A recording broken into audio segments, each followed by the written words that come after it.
Okay, welcome everyone to the 62nd Keshe Knowledge Seekers Workshop.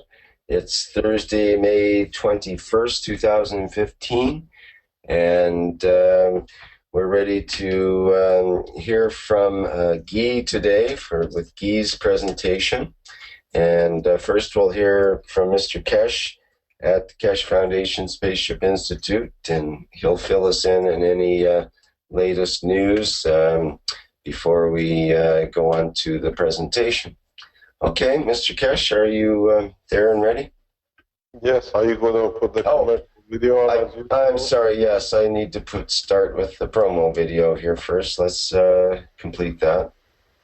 But before you start the promo video, we have to remind you that the online teaching is accepted at all times. So when you see that the course is started on the 4th of May, you can join anytime, sign in anytime for online teaching. So it does not stop. You can even join late into master degree if you like to, or we join in the October session. Okay, maybe you can re-mention that after the video as well, just so people okay, that's fine. Understand. Yeah. Okay. Okay, let's begin with the promotional video for the Keshe Foundation Spaceship Institute.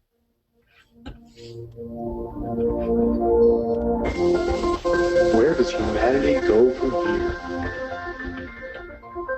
What have we tried to do? What if there is more, much more? The Keshe Foundation is proud to announce a new way to bring humanity forward through technology that brings humanity in line with the natural operation of the planet and universe itself. The new science and technology discovered and developed by the nuclear engineer Moran Keshe centers upon the use and control of magnetical gravitational fields. This new body of knowledge opens the road to hundreds of potential applications, which offer solutions to most of the fundamental problems of the world, such as water, food, environmental contamination, and shortages of energy. The Keshe Foundation is proud to unveil the Keshe Foundation Spaceship Institute. Nestled amidst the beautiful shores of Bari, Italy, the Institute is poised to become a central hub in the spreading of plasma technology and knowledge. With its state-of-the-art 21st century facilities, the Institute will be able to provide students and staff an immersive way to learn the plasma technology, to be the leaders of the new generation of scientists and plasma engineers. Keshe Foundation has opened the door to the world for peaceful usage of technology that is independent of the limited resources that are available on Earth. This is an understanding of how everything works together in harmony in our universe, and it applies to everything from the smallest to the biggest, from atoms to galaxies. We all are able to collectively work together in pursuit of knowledge, innovation, and solutions for our society. This learning environment is new to the world, where there will be no test to confirm your understanding. The knowledge of everyone will be respected and allowed to flourish in a nurturing environment. Hands-on testing and experimenting will be widely used in conjunction with roundtable discussions to bring all opinions and knowledge forward. Students will be introduced to a change in the ethos of working in collaboration. Students will experience firsthand how we share knowledge in a free and open manner. Graduating students are expected to share the knowledge they gain from the university within their respective communities and nations.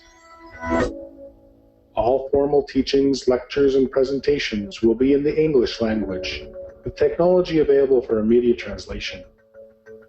Keshe Foundation Spaceship Institute will be offering 3-year executive master programs for undergraduate degree students and 1-year executive master programs for graduate degree students in the following fields: space transportation, new plasma technology, health, agriculture, materials, energy.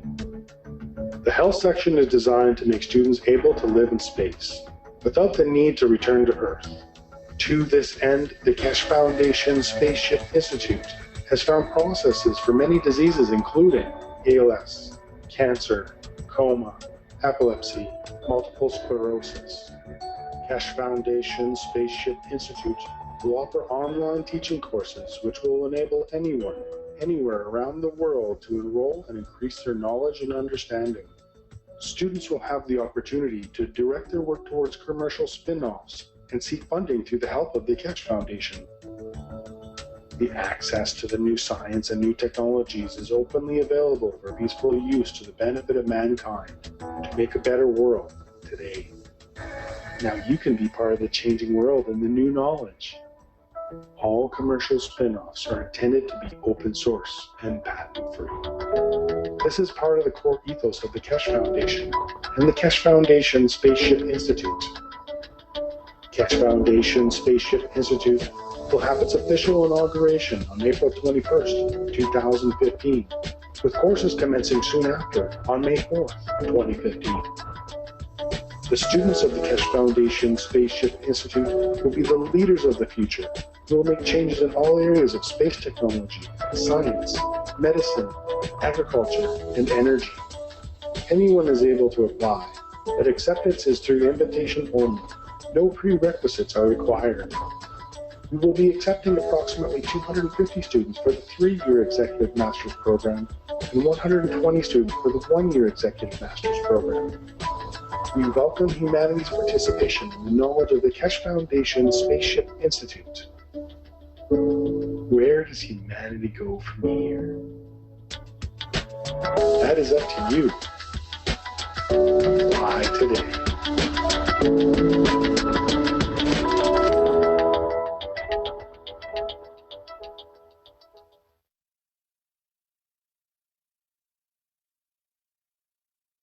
Okay, that was the Keshe Foundation promotional video. And now we're going to hear back from Mr. Keshe. We need the camera there, Vince. Let's see. I am here still. Can you hear me? Yes, we need Mr. Keshe's camera, though. Vince, how can we get that back up here? Let me see. Should select teacher camera. You there. Okay, can we fire? Can we stop rolling? There we are. Okay, I see now. Thank you. So we got Mr. Keshe available now to speak before Guy's presentation. Okay, thank you. Good morning. Good morning, good day, wherever you are, as usual, and when and whatever time you watch this recording. Today's teaching is actually as a normal workshop. We do our natural way of doing things, which we announce if there are any announcements, and then we listen to Guy because he was left from last week to do his presentation. This week we have a number of little but some significant announcements. If you remember, today's 21st of May. Exactly 4 weeks ago, we had the celebration of opening the Institute with the members of the Keshe Foundations and core team on 21st of April. In 30 days, a lot has happened, and we have opened teaching sessions. We are on the 3rd week, which has become and was part of the whole structure of the teaching freely, unconditionally, and now we have managed to achieve our goal. But we are taking this a step further, as in the last week's announcements I mentioned. We try by the 64th teaching, which is 2 weeks from today, to make the teachings on daily basis available to everyone across the world. What this means, if you are a knowledge seeker on a full-time basis, you still receive it. But if you want to do or come to 1 or 2 sessions and see if it's good for you, or you want to learn and meet with certain conditions that we are introducing or teaching, you can join us for 1 day, 1 session, or join us according to the days and times you have. This has been done for 2 conditions. First of all, People who are interested in certain topics, they can join on the days they like and not necessarily every day. And secondly, we gradually start inviting, joining communication and teachings with other institutes and organizations. So this gives us a chance. For example, if you are interested in space technology, when we link up with Iran Spaceship Institute in Tehran, we can have you live on, be announced in advance. You can join us on the teachings.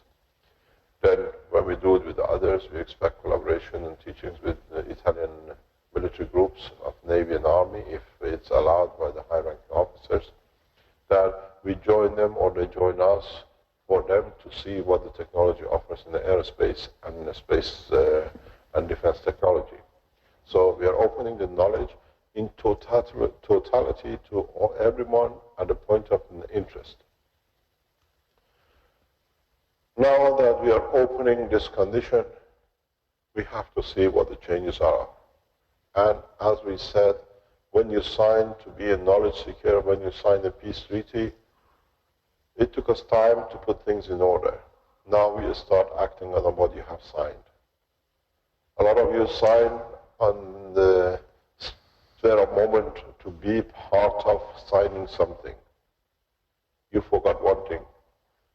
The Keshe Foundation has a very bad habit. It holds people to their promises. We know hundreds of millions of people sign the peace treaty in response to hoping that somebody will bring peace for them. You signed it, you acted. We start a new cycle. And the cycle is very simple. The human race has been in the habit of eating, warring, and killing and being killed for hundreds of thousands of years. We cannot ask for it to be changed overnight and suddenly peace will come. If peace embedded in the structure of the humanity will understand it, sees the benefit of it, will carry it through. We cannot come and say we start peace from tomorrow. We have to learn what they call the true meaning of the peace. So what we have decided is very simple.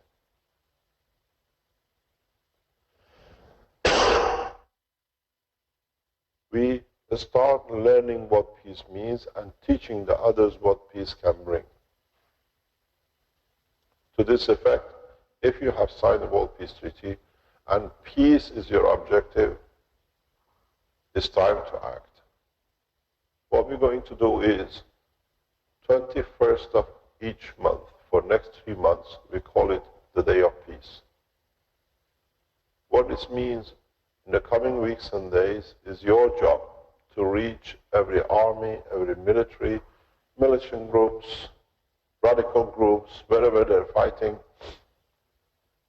to bring to their attention 21st of June, 21st of July, and 21st of August is to be kept silent and no murders and no killing.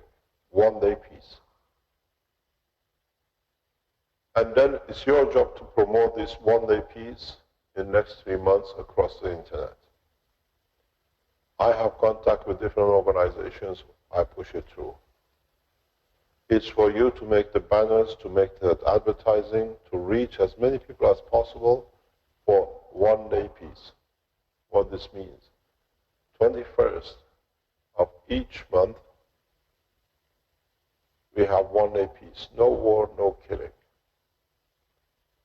And after 3 months, in September, we make it 2 days of peace. Means for 2 days, no news, no BBC, no CNN can announce, report no murders, no killing, no wars.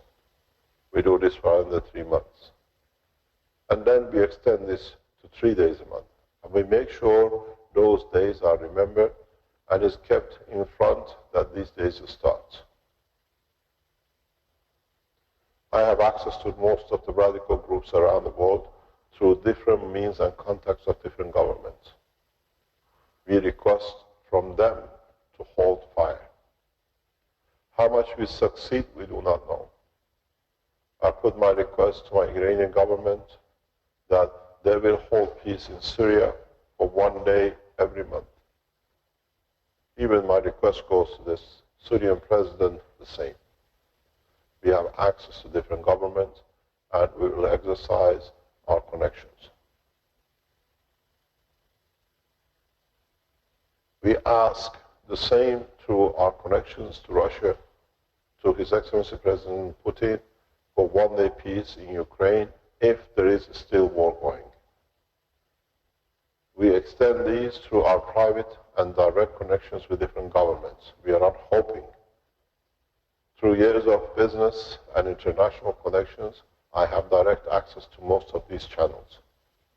It's for you to flood the embassies, the governments, and radical groups for 1 day fire for every day, 21st of each month for 3 months.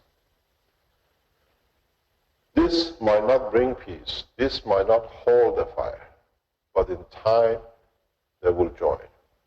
The first day you might see no change. The second time it might be little, but in 6-12 months time, when it's 2 days and then 3 days of peace, we want to see which news broadcaster reports more killing and more murder.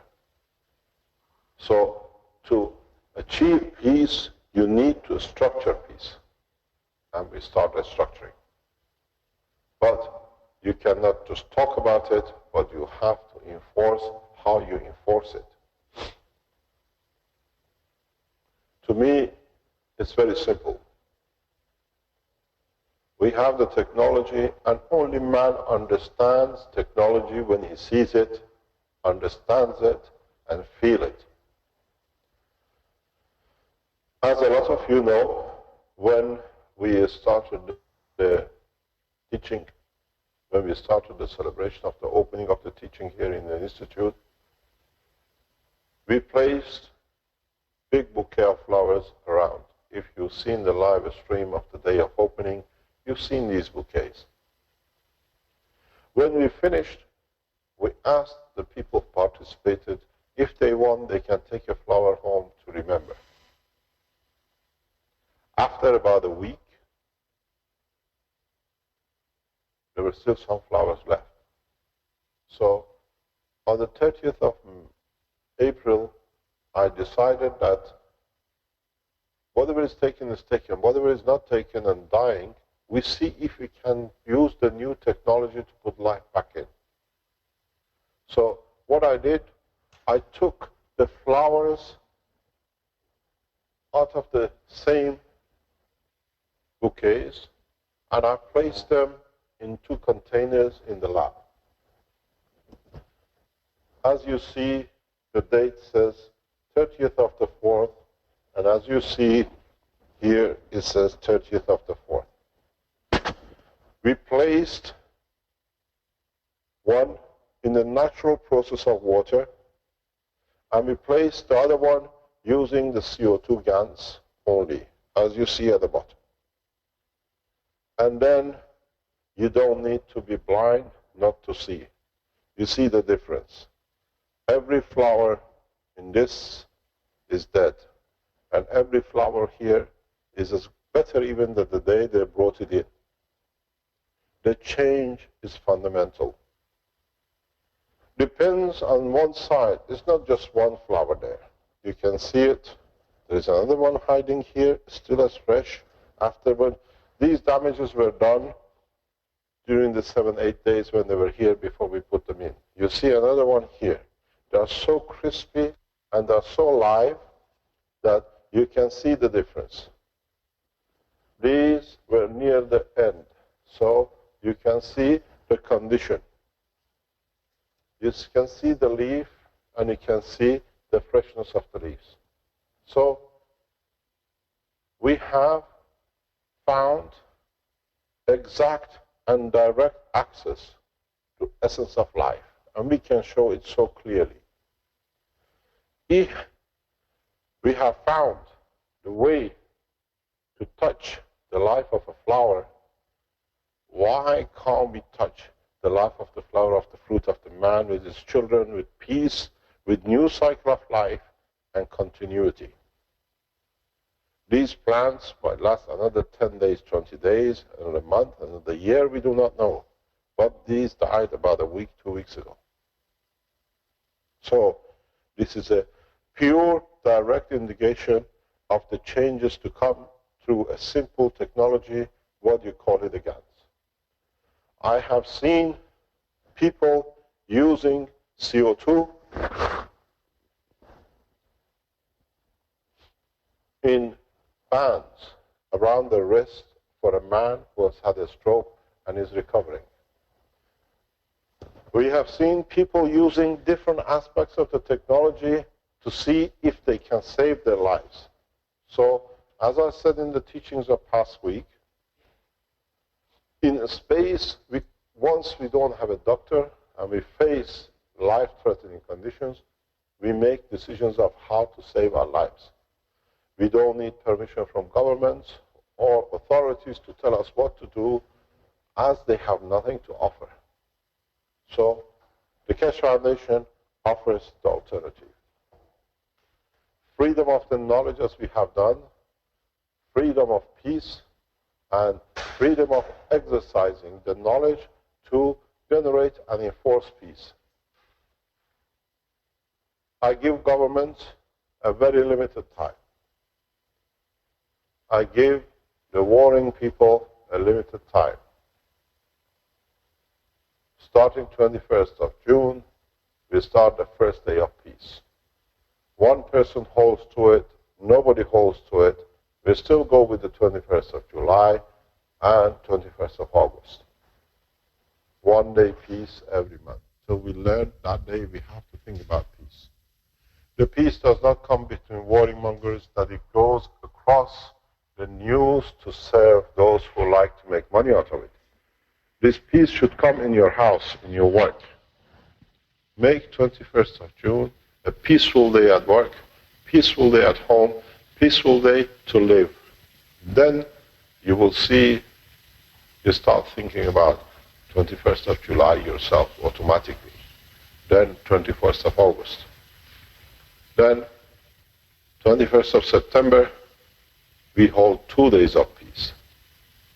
This way, not only the holiday is over, but it has to become part of the pattern of living. After 21st of August, if we do not see response from governments, I will silence the guns of the world in one strike. This is not a threat. I choose a time and I dismantle every weapon technology on this planet for time till the world governments realize there is a need and there is a way to live. This is not a threat.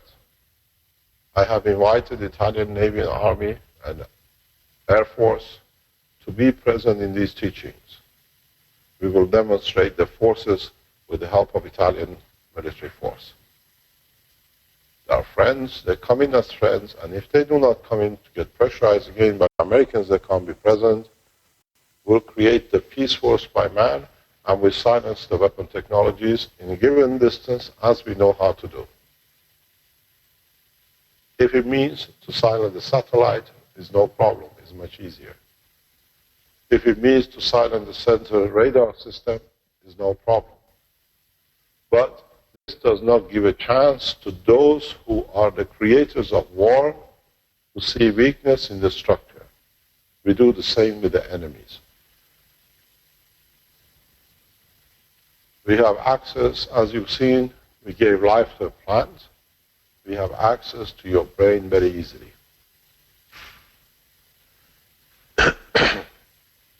I said from the beginning of our work, man will not accept this technology out of its beauty, he'll accept out of the fear of its use. And now we have shown you the beauty of the flower. We give you time, and then you will see the fierce force of its application. We will not harm no soul, and we make sure when we interact and create total dysfunctioning of system, no aircrafts and no other systems will be affected that will harm no one. So peaceful application of the technology will be done by you and not by us. To this effect, we start teaching openly, as we have done. We open the doors, we show how you can block, as you have seen in the teachings. If you've been one of the knowledge seekers, a very simple system, as you see on the back of the computer or as a front. We have shown this before in our technologies we are using. I will create a dynamic system to absorb all incoming and outgoing of any communication from any satellite, any military boat, any military aircraft that they cannot function, to cause havoc. If they are used in a peaceful area, we do not touch. Whatever is used to kill, we will silence. We have the technology. We've shown the use of technology by bringing the American system down 2, 3, 4 years ago. It was shown in the warships in Black Sea. Now we openly demonstrate its use, and the interesting thing is, I won't do it, you will do it. We teach you how to build systems which protects you. Then does not matter what they do, they cannot reach. We bring self-defense for peace as part of the structure of the Keshe Foundation. I have used these systems in the past 8 months. Once I was poisoned. American intelligence officers who joined us, who've seen the effect of it, and now we open the door after 3 months. You have 3 months to start the process of thinking for peace. Encourage your government and others to go for peace. Bring peace to your home, and then we'll see where we go. I have no hesitation. My life worth a lot of peace. And I don't risk my life if it wasn't worth to create and cause peace. We open new health sections, health programs. We do not do it. We teach you to do it. Reason being, a number of you out of desperation have started using it, and some of you have seen the benefit. So we share the benefit with the rest. As I said, you open the door, and I teach the totality. I have seen a number of people on the internet, out of desperation to help themselves and others, have started using different systems of the Keshe Foundation. To this effect, from next week, we go. I have the support of Professor Lutzi with me here, except Tuesday afternoon. We will teach openly the uses of the Keshe Foundation Health to everyone on this planet. It's you to take what you like, or you go to the Keshe Foundation division, which is for manufacturing in Omega Quantum, and you can order to purchase the system as you've done with the health pass. Next week and the week after, we have given ourselves time to show the beauty of the technology, that it gives you a base to work for 21st of June, first day of peace. I requested, and I put the request again, as I said, to the government of Iran, to His Excellency President Rouhani, to pressurize, and again through the contact of His Eminence Ayatollah Khamenei, to encourage through the different military divisions of Iran for peace in Syria for 1 day. I have direct access to these channels, and I use it extensively to encourage, to show Iran as a peaceful nation, and secondly, the application of the technology. I hope I get full support from my government, and with this, we bring one of the conflicts down 1 day at a time. We are not an ordinary structure teaching group. We are here to change the structure, and to be there, we have made a lot of allies over years. We have access to the World Bank directors as friends and executives of the Keshe Foundation in different continents. and we have members of governments and prime ministers and the rest and ambassadors as close collaborators and cooperations with the Keshe Foundation. I will exercise every way possible to start the process of peace on the international level, and in turn we bring militaries to show how effective it is, that it brings the other militaries to find out there's no use spending money on what is already wasted.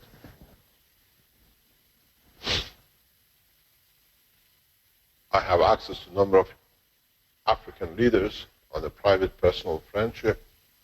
I will exercise my friendship for peace, and I know we'll get a response from some of them. My call goes to the American president: enforce peace, or we make sure you get carried by the peace. I know I have a full collaboration of the offices and the structures within the Russian structural government, and the same with the Chinese. And I rely on these connections and friendships to bear fruit. As I said, this suit of scientists is only 15 years old, but the suit as an international businessman at high level is over 30 years old, even 35 years old. In that 35 years, I have built relationships that have shown the true way I work, and now I have brought it into the science. So it's very simple. We collectively start changing the ethos of living, that it can allow us to enter space, or we collectively end to the humanity as totality. The choice is yours, not mine. I teach freely, I teach openly, I show all aspects of it, and now you wanted to see, to believe. I will show you so much that you cannot have time even to think, to believe, because by that time you already have finished believing.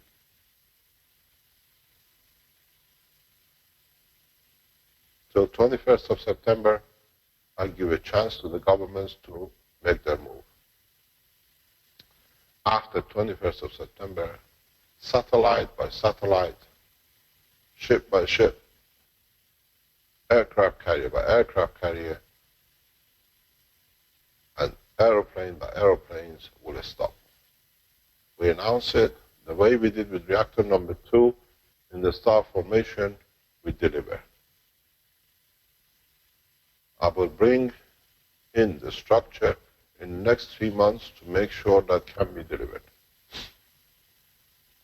To achieve this, I release the application of the technology in the directions that none of you could imagine, but it opens the door that enforces peace.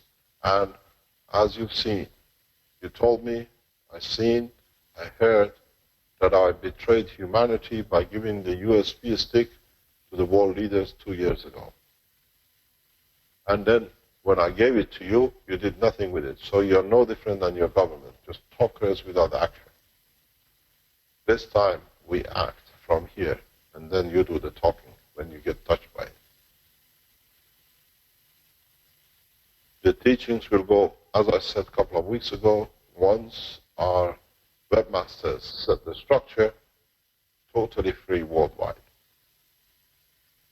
Then those who want to receive a piece of paper to say that they got a diploma, they pay for it. Those who want to be here to learn physically firsthand, they pay for it. That it allows the structure to go ahead. In the coming weeks, you will see a number of demonstrations will be done. We demonstrate different applications. And in time, I will demonstrate silencing the guns. I give warning to the governments who are building these war machines of the most advanced aircraft carriers, the most advanced weapon technology. In the rush to kill, you made a fundamental mistake. 2 things. The people who build it have emotions, and your secretary is full of plastic and carries carbon and hydrogen. And worldwide, we have access to change the structure, very much create cancer to block or release that no communication line can be short-circuiting. I showed in a hidden way some months ago with collaboration with Dr. Elia Kostova, openly, deliberately, how instantaneously we stopped reactor number 2 in a star formation. Now, if you want, I will choose a satellite, military, not civilian satellite. We give it the time and the place, and we stop its working. Then we give a boat, a ship, military ship, each one from different nation. We do not touch one nation, and we are not biased in any direction. And then we carry the same with the aircrafts. This is to show that tools of war have no meaning in our time. I've given enough time. Now it's time to play. We play the game of peace, or we play the game of making peace. And we do it collectively. When we stop the satellite, it will be not done by me, but collectively people who have built different star formations around the world, the same way as we did between Germany, Canada, and here in Italy, will do the same. By that time, the people who can learn will learn, and the people who have the fear that their money-making machine, war machines, will have no application, will make all sorts of effects.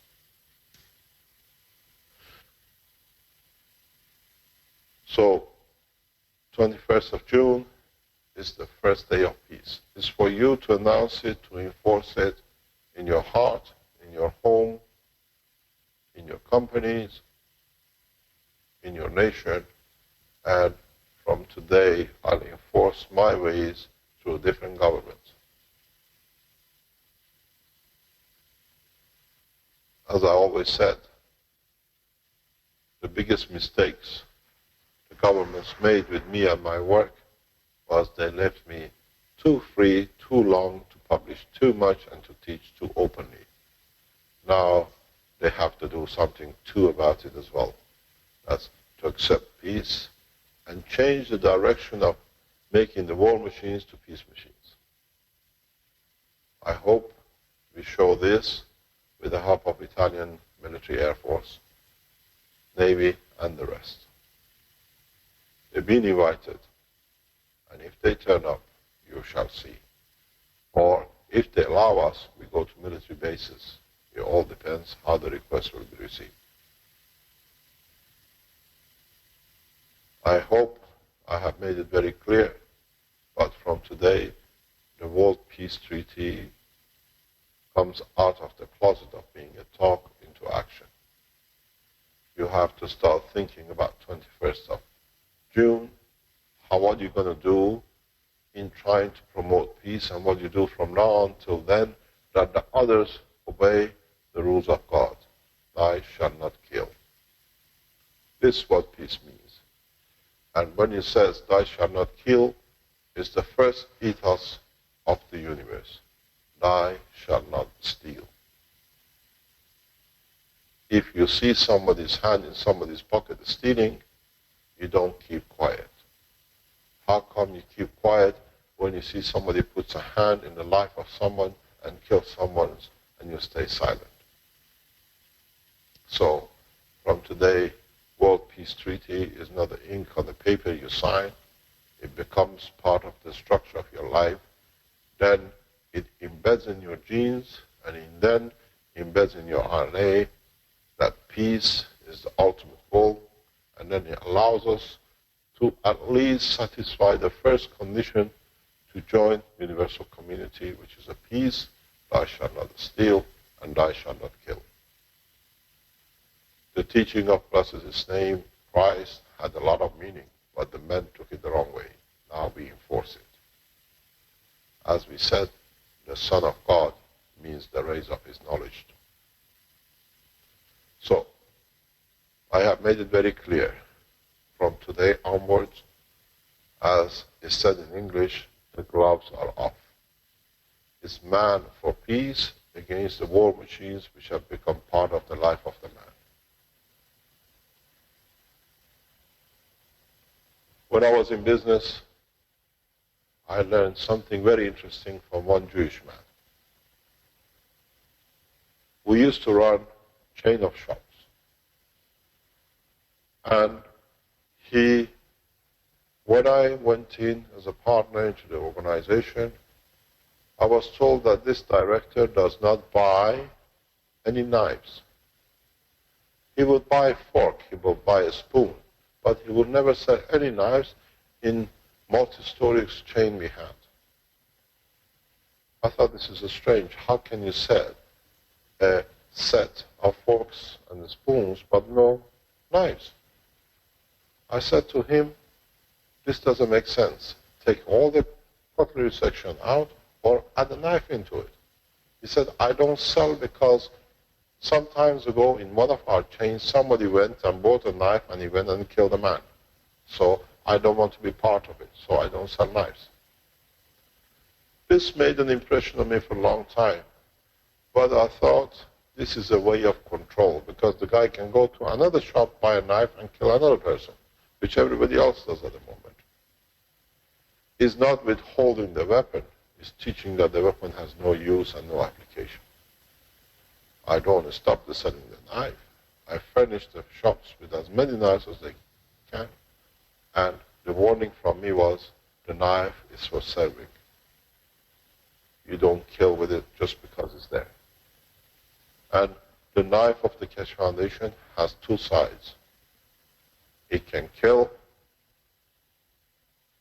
and the killing is the end of warmongering and manufacturing of arms, and the other side cuts to feed the fruit of the peace. So the decision is yours.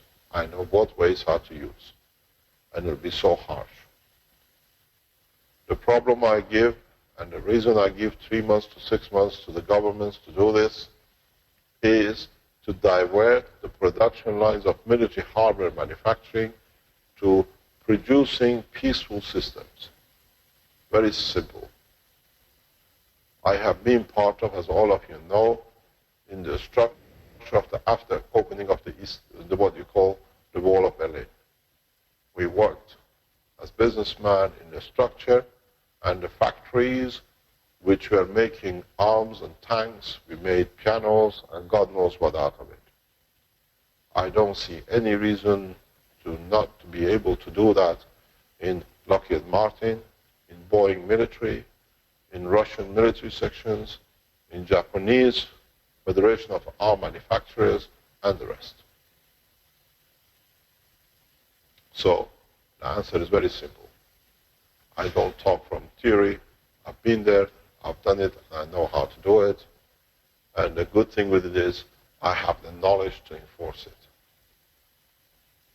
From next week, we openly will teach every aspect of the most horrendous application of the technology, that the fear of use of it will force governments to accept the peaceful channels of it.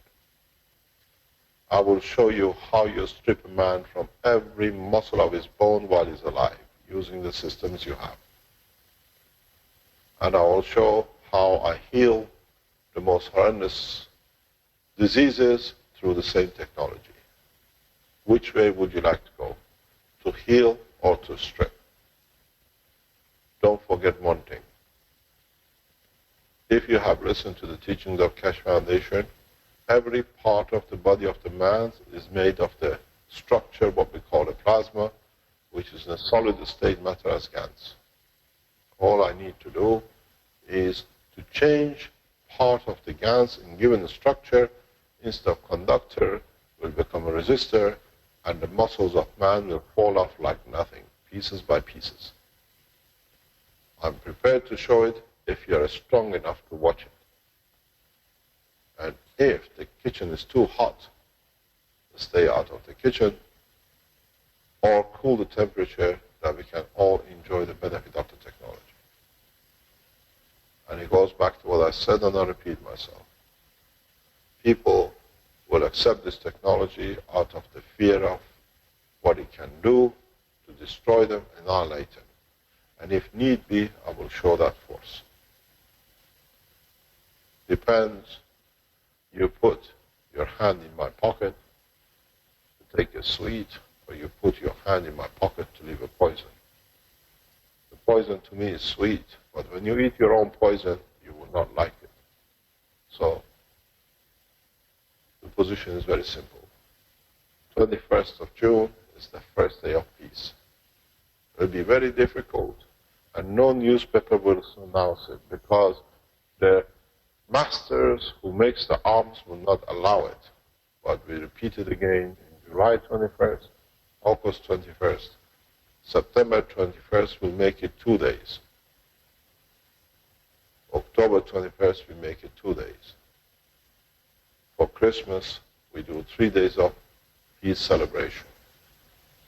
And on 2016, we will show, if we do not achieve, the power of the technology of annihilation. But to show to reach there, if by September the governments do not start the process of peace, which starts in the international conference in the United Nations to annihilate one nation, one country, one planet, in the opening of the United Nations conferences, we will show it by the day of opening of the United Nations conference this year, that they'll have nothing else to talk except what this technology is going to their nations. So you can see how we have calculated everything to detail. The United Nations opening this year has to carry the condition of world peace and the enforcement of the peace, and the Keshe Foundation will be prevalent with technology in these discussions. Not in the building, but within the structure of the force of the knowledge of it, which will surrender the building. I hope I carried the message very clearly, and as you've seen with the plants and the flowers, I have the mercy and the love to give, to allow a flower stays permanently green and beautiful, and at the same time I had the knowledge and the grace to allow the other one to terminate their life as you've seen it dead. To me, to my knowledge, there is no difference between the two flowers in the two pots. If it's the humans who want to act, to destroy, will join the pot on the right, and is it the ones who want to show how they can live beautifully, they join to the pot on the left. So the choice is yours. You decide world peace and start working on it, or I enforce peace in a very easy way. And you will help me to do it if you are the supporters of world peace. We will harm no soul, we will not damage no structure. We stop the use of structures. It's much easier. Destruction has not brought any credibility to human being, but stopping the process of war brings a lot of dividends. And I thank you for listening, and I'll emphasize on this again and again in the coming weeks. And 21st of March was the beginning of spring. The spring of 2015 will bring change for humanity. And you have seen the start of it, and we deliver it. So, as we say, the ball is in your court. You play, and we bat. Thank you very much. Go ahead, Vince. Mr. Keshe. Oops. Sorry. I might have missed some. Yeah, sorry, Rick. Ahead, I thought you were trying to unmute, so I unmuted you. So then, yes, you could speak. Sorry. Go ahead. Yeah, I think we missed the last sentence or so of Mr. Keshe there, or maybe it was, was it okay for you, Vince? Yeah, I only missed about 2 words, so everything was good on this Okay. end. But yeah, I think Okay. that there's some bandwidth issue there. Shouldn't be too much of We a have the problem, though. recording here. You can pick it up from the recording. Okay. Thank All you. right. Shall we get into Guy's presentation now, or is there some other things you'd like to mention, Mr. Keshe? No, I think we mentioned enough. Let the man shiver in his shoes. Okay. All right, Mr. Keshe. Hey, can you hear me good? Yep, you're another flower from the presentation of the opening. Now we're going to unravel your packing, see what you got for us. Oh my goodness. For this for 30 days. Yes, I've been waiting a lot for this, and I'm certainly prepared for it. I'm gonna make it that it's gonna be a powerful little speech. If you mind me saying, a bit in the same theme than the speech that you just gave us. Actually, it's very much in line with the subject of my presentation, which is basically using science and spirituality together to enforce peace for humanity. And We wait for your presentation. right on. So I can start then. What I had in mind there was not much to give too much of a background. I guess this is part two. Most people know me. I'm Guy Thériault. I'm part of the core member. And I've been following Mr. Keshe since a couple of years now. And here it's going to be my little share of for the knowledge seekers. And it's such an honor, basically, of being able to present my idea like that. I think it's a golden opportunity to be able to share what I think it's an old mystery that I can basically give my best hit at trying to explain for everybody to see.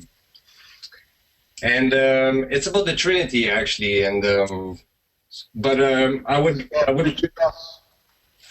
Sorry. Are you going to start teaching us? Yes. We are waiting for your presentation. Okay, it is. It's the beginning. The beginning of it is start like this. Actually, it's a quote that I. Image. Which Sorry. You're showing us the image number one?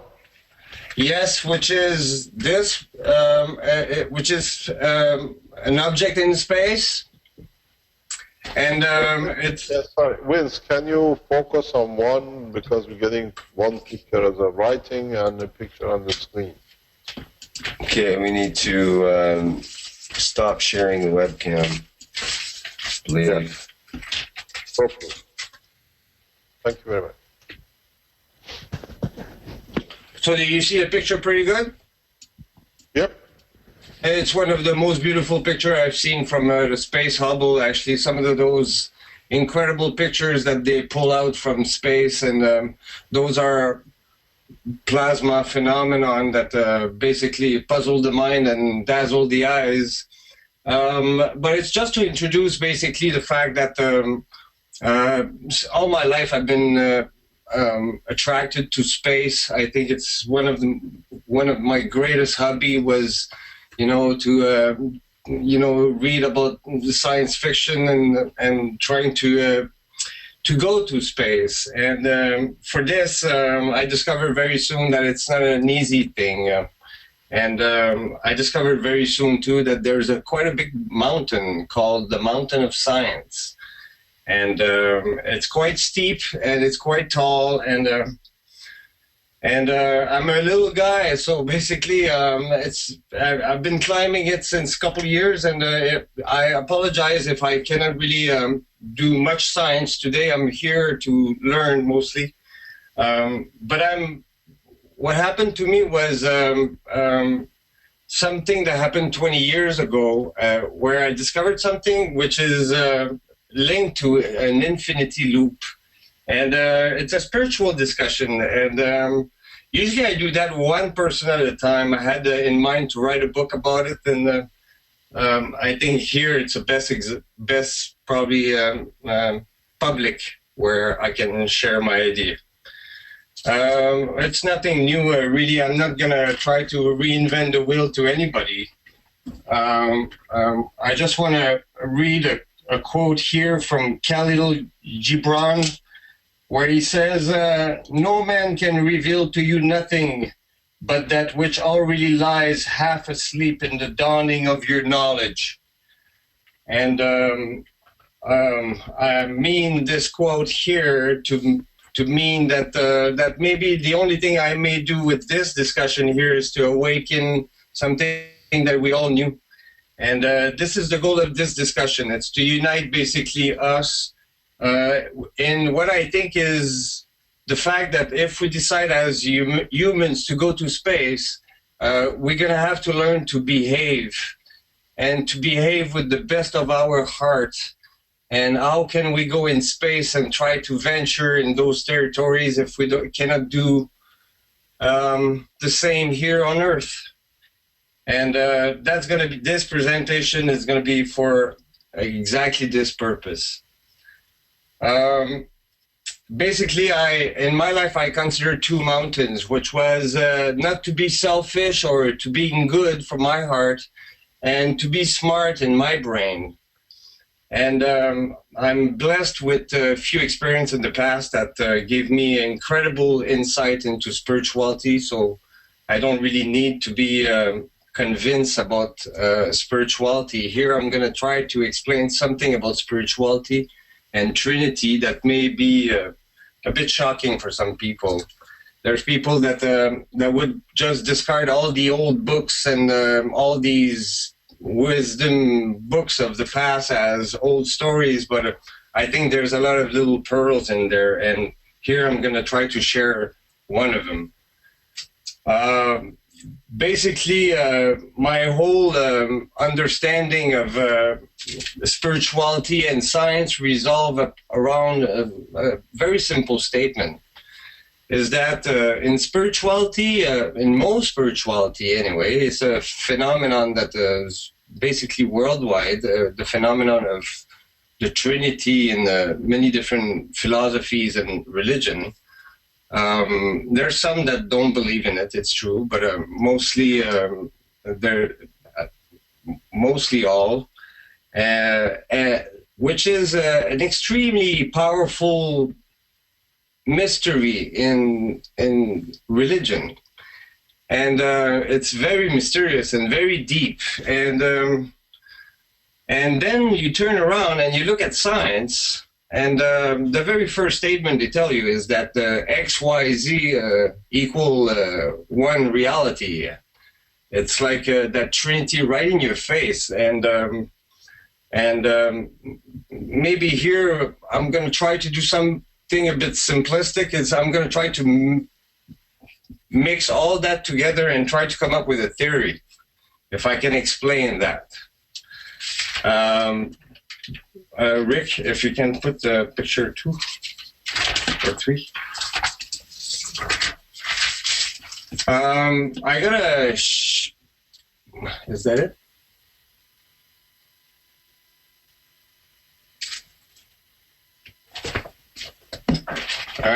And I got another quote too from Leonardo da Vinci this time. And he says this, he says, simplicity is the ultimate sophistication. This is from Leonardo da Vinci. And it's basically just praising simplicity. Sometimes things are right at the tip of our nose and we don't see it. And I was to try to, some years ago, to get into a spiritual experience, and it happened. And basically in the process of trying to explain it, I came across a very simple truth. And here I'm going to call it hope, faith, and love. It's basically from some of the masters of the past that describe body, mind, and heart as the three temples or the three seats of the body. But it's not only from the Christian perspective, because I'm not much of a one guy religion. I always embrace everybody around the world as long as they embrace love and respect, and I traveled a lot and I've seen a lot of people, so I actually got to even appreciate even more people. So I'm not much of a war person. I'm actually got love in my heart, and I'm climbing the mountain of knowledge, and I try to put the two together.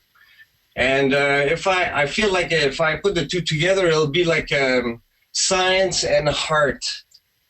Those are powerful words. It's science and spirituality, science of love. Something that is so powerful when you put them together, it'll give you a third component that is more than the sums of the what created it. It's like mom and dad that creates the child. The child is way more than what both of them ever expected. You know, it's, to me, that's the Trinity. It's basically a positive, negative, and then, oh, that's electricity. Oh, okay, now I got it. It's the way you see reality, and here my theory is that we live in a three-dimensional world, and those three dimensions maybe can be drawn out. And maybe I can explain or try to stretch the understanding of that Trinity that I found, and maybe get, some, on a piece of paper, try to put the best of my mind and the best of my logic to that Trinity mystery. So The webcam on now? yeah, this one I would like to get the webcam now. So you guys see this?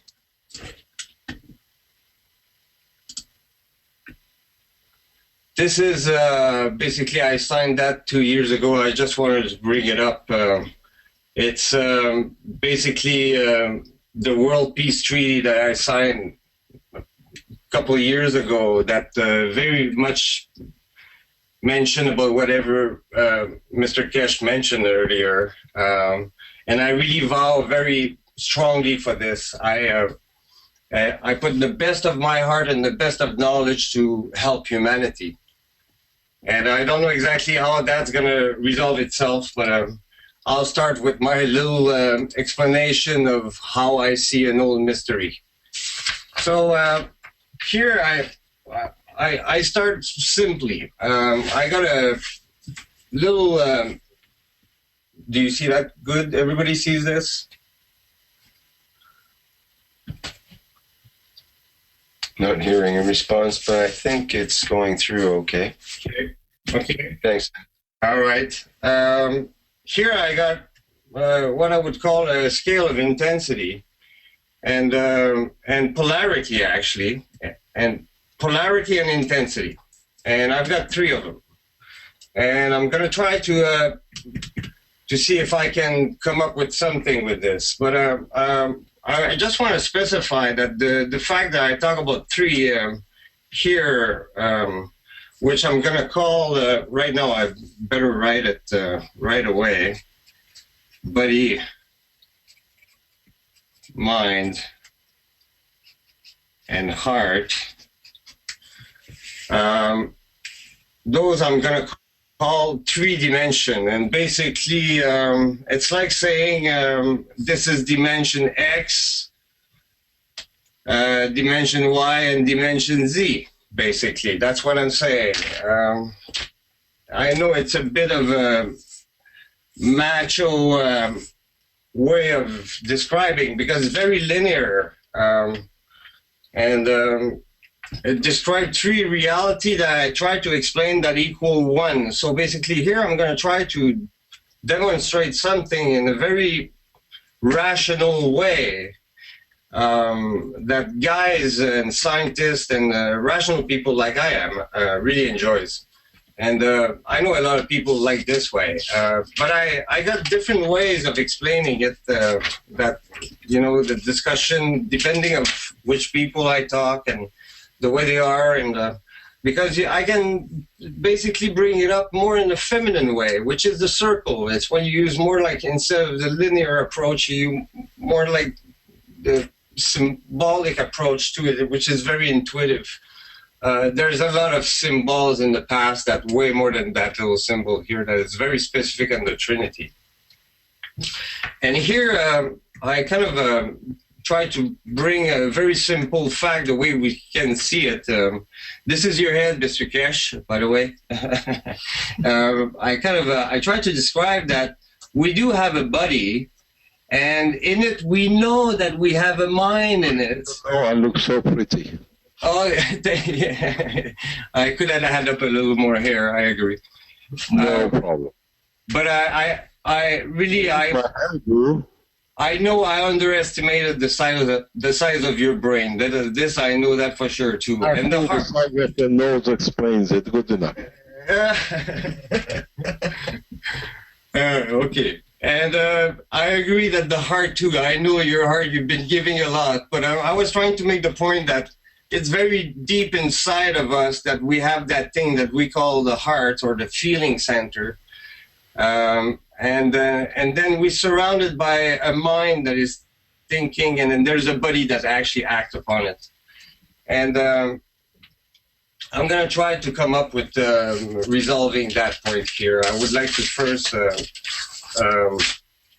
get into this here. And basically, I can come up with different people that talk about Trinity in the past from different perspectives, not only, let's say, the Christian approach. There was certainly the Buddhist approach where Buddha had the three jewels of Buddha, which was basically very much centered on having compassion, wisdom, and power. That's the way he described it, the three jewels of Buddha. There's even some very famous scientists that actually had that same approach to reality. We know the past, present, future, hell, earth, heaven, all these different things embedded in our reality, like the three wishes or the three wise men, or it's really everywhere. When you start thinking about it, I don't want to really dwell in it, but I just want to say that it's really everywhere. When you start looking for that stuff, you really find it everywhere. So here, I don't want to blow too much the gasket saying I invent anything, or I just want to say that in the past, the master used to talk about what was called the body, the mind, and the heart center, or the three houses, basically. And I would like to maybe introduce what I think I can understand from this. And it's very simple. It's kind of cute, actually. It's worked like this. I think I'm going to try to put a concept here that is everybody use the word, but we use it in very cheap way, I'd say, because we use it at every sauce. Say it's the word love. I can say I love my chocolate bar, and I can say I love my wife, and it's certainly not the same thing. So we know we're using the same word, but we know with certainly different intensity. So here I got my neutral point, which is a 0 point, and I'm going to call that the positive, and this I'm going to call that the negative. And here, it's basically something I describe about, it could be called love. I think it's the most common one today we use. I'm going to use it. It could be called compassion. It could be called selflessness. It could be, it's whatever it is, because you always think about others, and basically this is what I'm trying to express here. The side of the heart that expresses the best side of it. And the other side basically is the exact opposite. It just think of itself. It's basically, if I call that very perfect 100% love should be the love of a master, I agree. I hope you guys agree. Like the love of a person that did that all his life and consider that loving it's everything and everybody, no exception. And there's the other side that actually it's kind of a do not love. I can call it many different names too, but I'm going to call it ego to be very modern. And it just think of itself. It just doesn't care about others. That's the other side. And here I just want to specify that there's intensity. I got all these little bars here to describe that there's from 0 to 100, let's say. Minus 100, and this would be 0 to plus 100. So I'm talking about intensity and polarity. You guys follow me so far? I know. I hope anyway. Just be patient. It's coming. We're listening. Okay. So we're listening. it's very a childlike approach, but I'm very careful with that stuff because we're talking about language, and everybody has different language to express that reality I'm trying to describe here. And I'm going to do the same thing here and do the same thing. There are my 6 posts where I'm going to put words, and then I can go on explaining my theory there. But it's really very important that I make sure everybody understands that those words can be changed, and you can put evil, and you can put many different words that would more what the way people likes to hear it. But here, since it's very generalized, I do a generalized discussion, and I'm trying to describe 3 realities here, and one is it's from the heart, and basically I'm saying there's intensity. And let me describe this, and it's quite easy to describe it actually. I love my chocolate bar. I love it. I love it very much. I just got it from the store. I'm unwrapping it. I'm just about to enjoy it. And then something happened. Somebody comes, knock on my shoulder, and I turn around, realize the guy is a monster, huge. And it is menacing, is really angry. And he looks at me, he says, give me that chocolate bar or else I'll kill you. And you know what? I give him the chocolate bar right there. I don't even want to deal with him. I'm certainly not going to die for a chocolate bar. That's no way. Here, I just got my new car. I just bought it today. I got the insurance, the keys. I'm just about to have the key. Whoop! Somebody knocked me on the shoulder again. Oh no, not him again. And yes, it is him. And he goes on saying, give me the car or else I'll kill you. And you know what? I like my chocolate bar, but I like way more that car. And that really bothers me much more now. But I'm certainly not going to die for it. Here's the key. I got insurance. So let's go a little further. I love my daughter. Oops. I think here we're starting to have a bit of a problem. The guy comes and knocks me on my shoulder, and you know what? I turn around, and this time I'm thinking about knocking him down. I may just die too.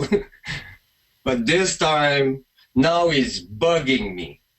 And I really love my daughter. She's my princess. Who does he think he is?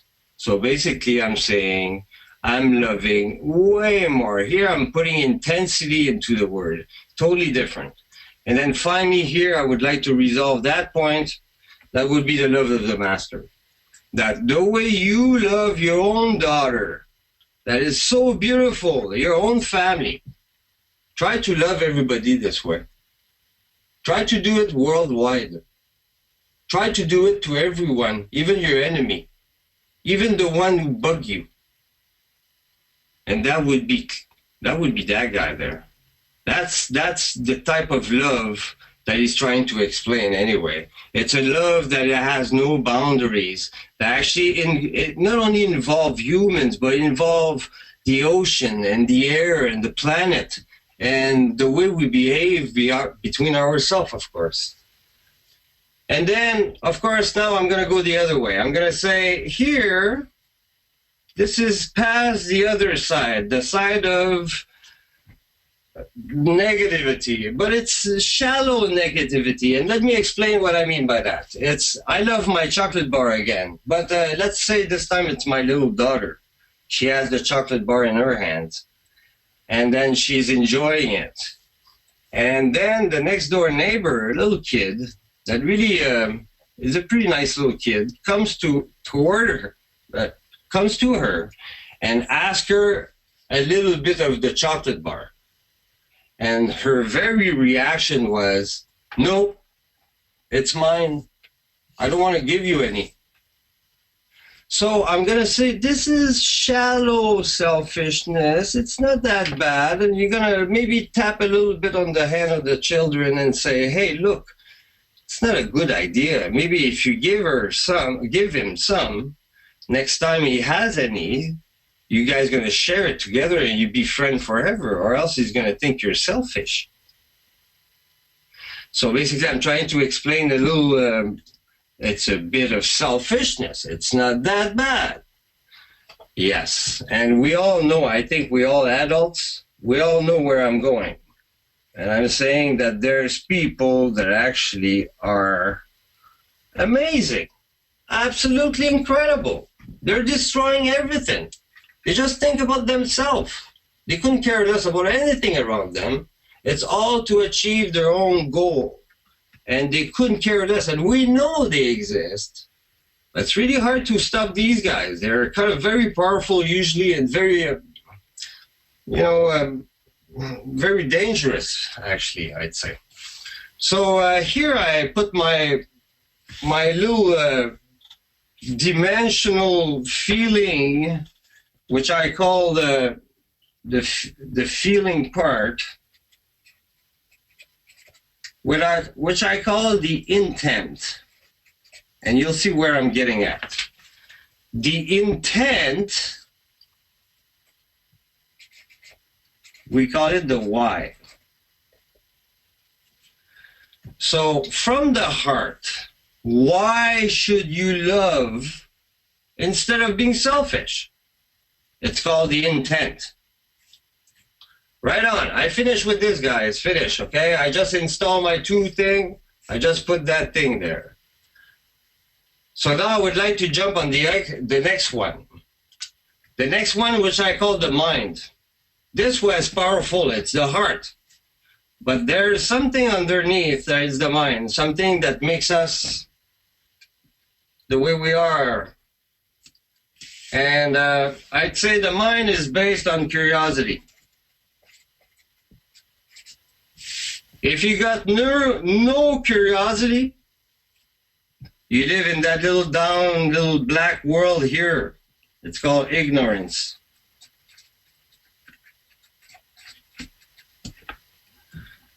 And this is my 0 point, and that's my 100%. Here I'd say you're a wise guy. Very wise, like Mr. Keshe. Almost, maybe. Or like a master, actually, I'd say or a scientist. I'd say it's very hard to say. This one is a master of knowledge. It's really in the mind. And I think that whole thing here we call science. And that whole thing here we call religion. That's how we deal with it. And we all know there's few people that really understand, but there's few that don't. And there's a whole bunch of people in that church, and they all got different intensity, but they all try to learn that, though. That's the story. We hope that there's no people like that there. But here, it's about the same thing too. I'm saying in this dimension, which I'm going to say, it's based on the how. That's curiosity. When I know how, then I'm just a bit wiser. It's when I don't know how, I'm just a bit more ignorant. And I'm going to say, sometimes they don't want to learn, so they stay ignorant. And there's people that want. But the want is this last point. So I'm not really, I want this and that. So you'll see I'm coming to this. So basically here I'm saying there's intensity. This is what I call my two mountains. The mountain of knowledge and the mountain of love. That's my goal, guys. That's what I'm trying to do, okay? So here I reveal a big part of myself. It's my two mountain. And I feel like very weak. I got lots to talk about here and learn on the scientific part. And love, I'm getting better at it. And I try to do it all the time. But seriously, I'm getting serious now with knowledge with Mr. Keshe. I've never been so serious about knowledge in my life. And here he's going to tell me how. That's the key. That's the wise guy is going to tell me how. Then I'm going to climb up. It's a very sacred triangle that is the master that teach to his students the teaching. It's like the very golden triangle there. It's another trinity, we can say. And I'm trying, of course, I'm trying to climb in that region.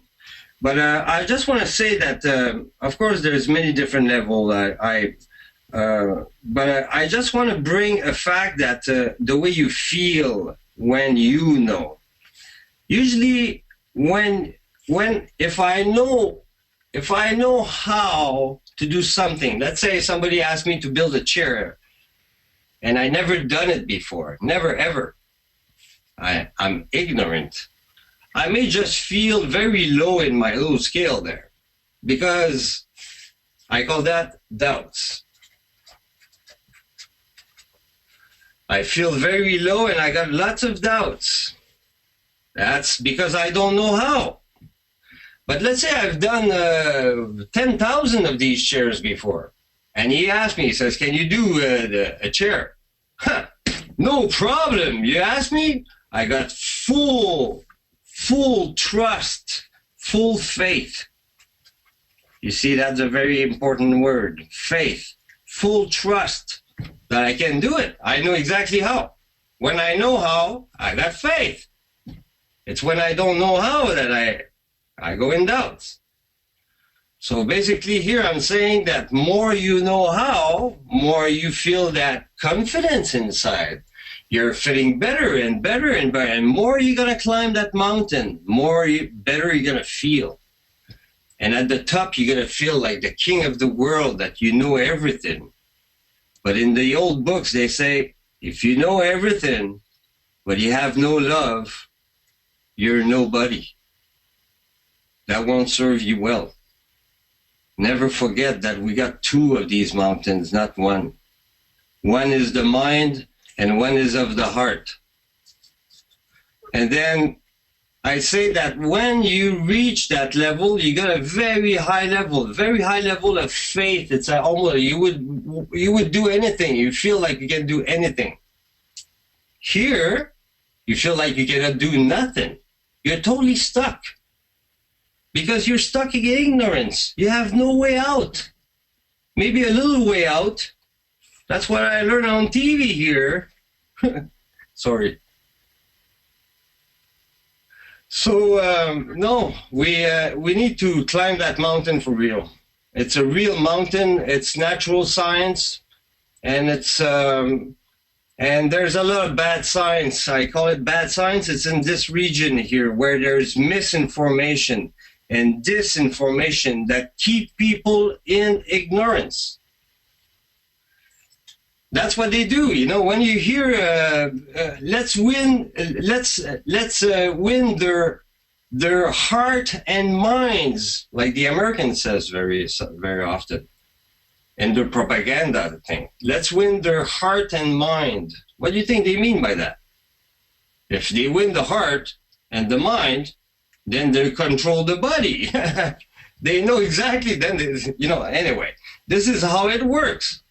And they know, they're using it. Here, I'm just trying to empower you to understand that it works both ways. If you maintain ignorance, you're asking for trouble.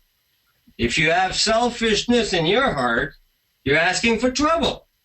You're actually going down. The very middle line is right here. This is neutral. This is devolution. It's reducing in nothingness. This is evolution. And going into a big beam and a bright sun. That's where we're heading, in my view. But anyway, here I kind of give my explanation of what I think is religion. It could be said that this is good spirituality and bad religion. And here it can be said that it's good natural science, real knowledge. And this is all lies and fake knowledge, misknowledge that brings ignorance. And finally, I'm going to resolve my third point. This is my heart, my mind. Now, the very last one is the body. And the body, I say, is here and now. I want to say this because this is the time dimension, the mind dimension, the heart dimension. I'm going to call it the time dimension. And I'm going to say like this, sorry, like this one had a question here, why that dimension? This one has his own dimension question. This one too is going to have his own question. It's going to be the when and where. And I say the only when and where that really exist, it's here and now. For you and me, it's here and now. There's nothing else that exists. The future hasn't happened yet. And the past is past. It's all becoming blurry, actually. More we look in the past, more blurrier it is. And more we look in the future, blurrier it is. It's only when we get it close that we know. So basically here, I kind of put my appreciation of the when, the how, and the why. And I want to put another little guy here, something that a word that needs to be specified. Here I'm going to call it will and no will. This dimension, it's based on time. I want it. Do you really want it? So then when? Now. That's really wanting it. I want it now. This is really wanting it. This is will. No will is when do you want it? Never. I don't want it. So you can say technically there's people that think this way. Never learning anything and just thinking about themselves. My goodness. This is the plague of humanity right now I'm describing. And here on top here, I'm describing the solution for humanity, which is actually the will to be a bright mind and a pure love in your heart. What a great action that could do. This is basically, I'm putting, and there's the lukewarm, the people. You can technically say too that there's people that wants it a little bit, they don't have much knowledge, and they're very selfish. or they want it, but they're very smart, but they're really selfish. Or this point here, I want to specify it's called hope. It's right past that middle line there. It's called hope. Will, it's because it's pure. It happened right now. It's pure will. It's when, it's now. But hope, there's a problem with the time factor. When, it cannot happen right now. We got to wait. We got to allow time to happen. So we got to hope, not will. And it just get better until we got pure will. So I hope you guys kind of follow me a bit with this. I know it was kind of extensive a bit, but I need to basically say this because those words are very well used in history and those concepts too. And I just put it very simply here for everybody to understand. And as you can see, I could explain it this way. But now I'm basically, I'm ready to actually demonstrate what I meant by a figure 8. Now I'm ready with this. But before doing that, if you don't mind, I would just like to give a quote from Mr. Tesla. Tesla said, one of his quotes anyway, was that if you only knew about the magnificence of the 3, the 6, and the 9, then you would have the key to the universe. And I always wondered about what he meant by that. Tesla always intrigued me for many, many years, and I read a lot of his biographies, and he has many things intriguing. And Mr. Keshe is, well, to me, is reincarnation in supercharged. But this quote, I took it as maybe trying to back up a bit what I was trying to say here, because I'm talking about stations, pure stations, ultimate stations. And I got 6 of them here, and then finally 9. I wonder if he was talking about something similar to this. So basically, I got all these quotes. I got many different quotes that relates to all these different symmetry, I'd say. Anyway, I'm going to keep going. And finally, I would like to demonstrate, and it goes like this. Figure 8, finally, there it is.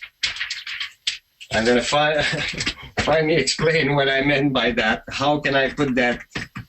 I call it the Trinity within the Twinity for unity.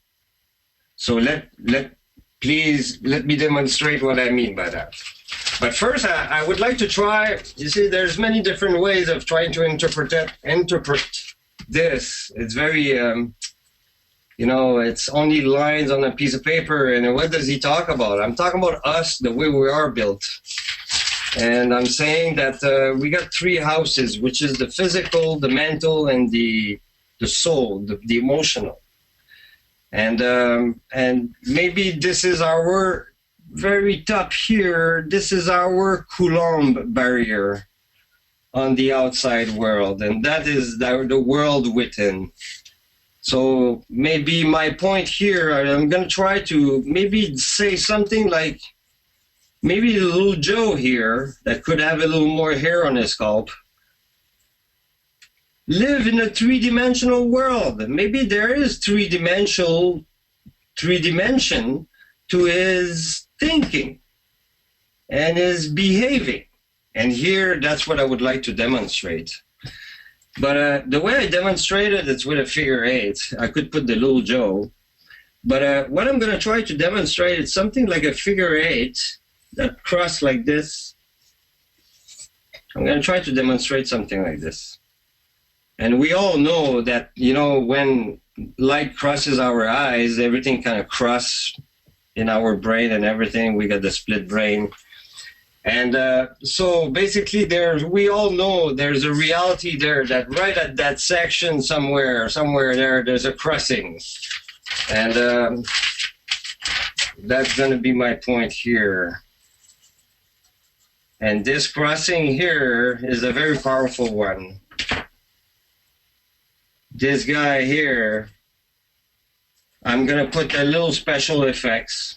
Sorry, I like to do it this way. It's almost like a plasma. And he's a very special little guy. I call him Now. Or Here Now. So, and then I say, that little Joe, that's you, little Joe here. That's your inside world.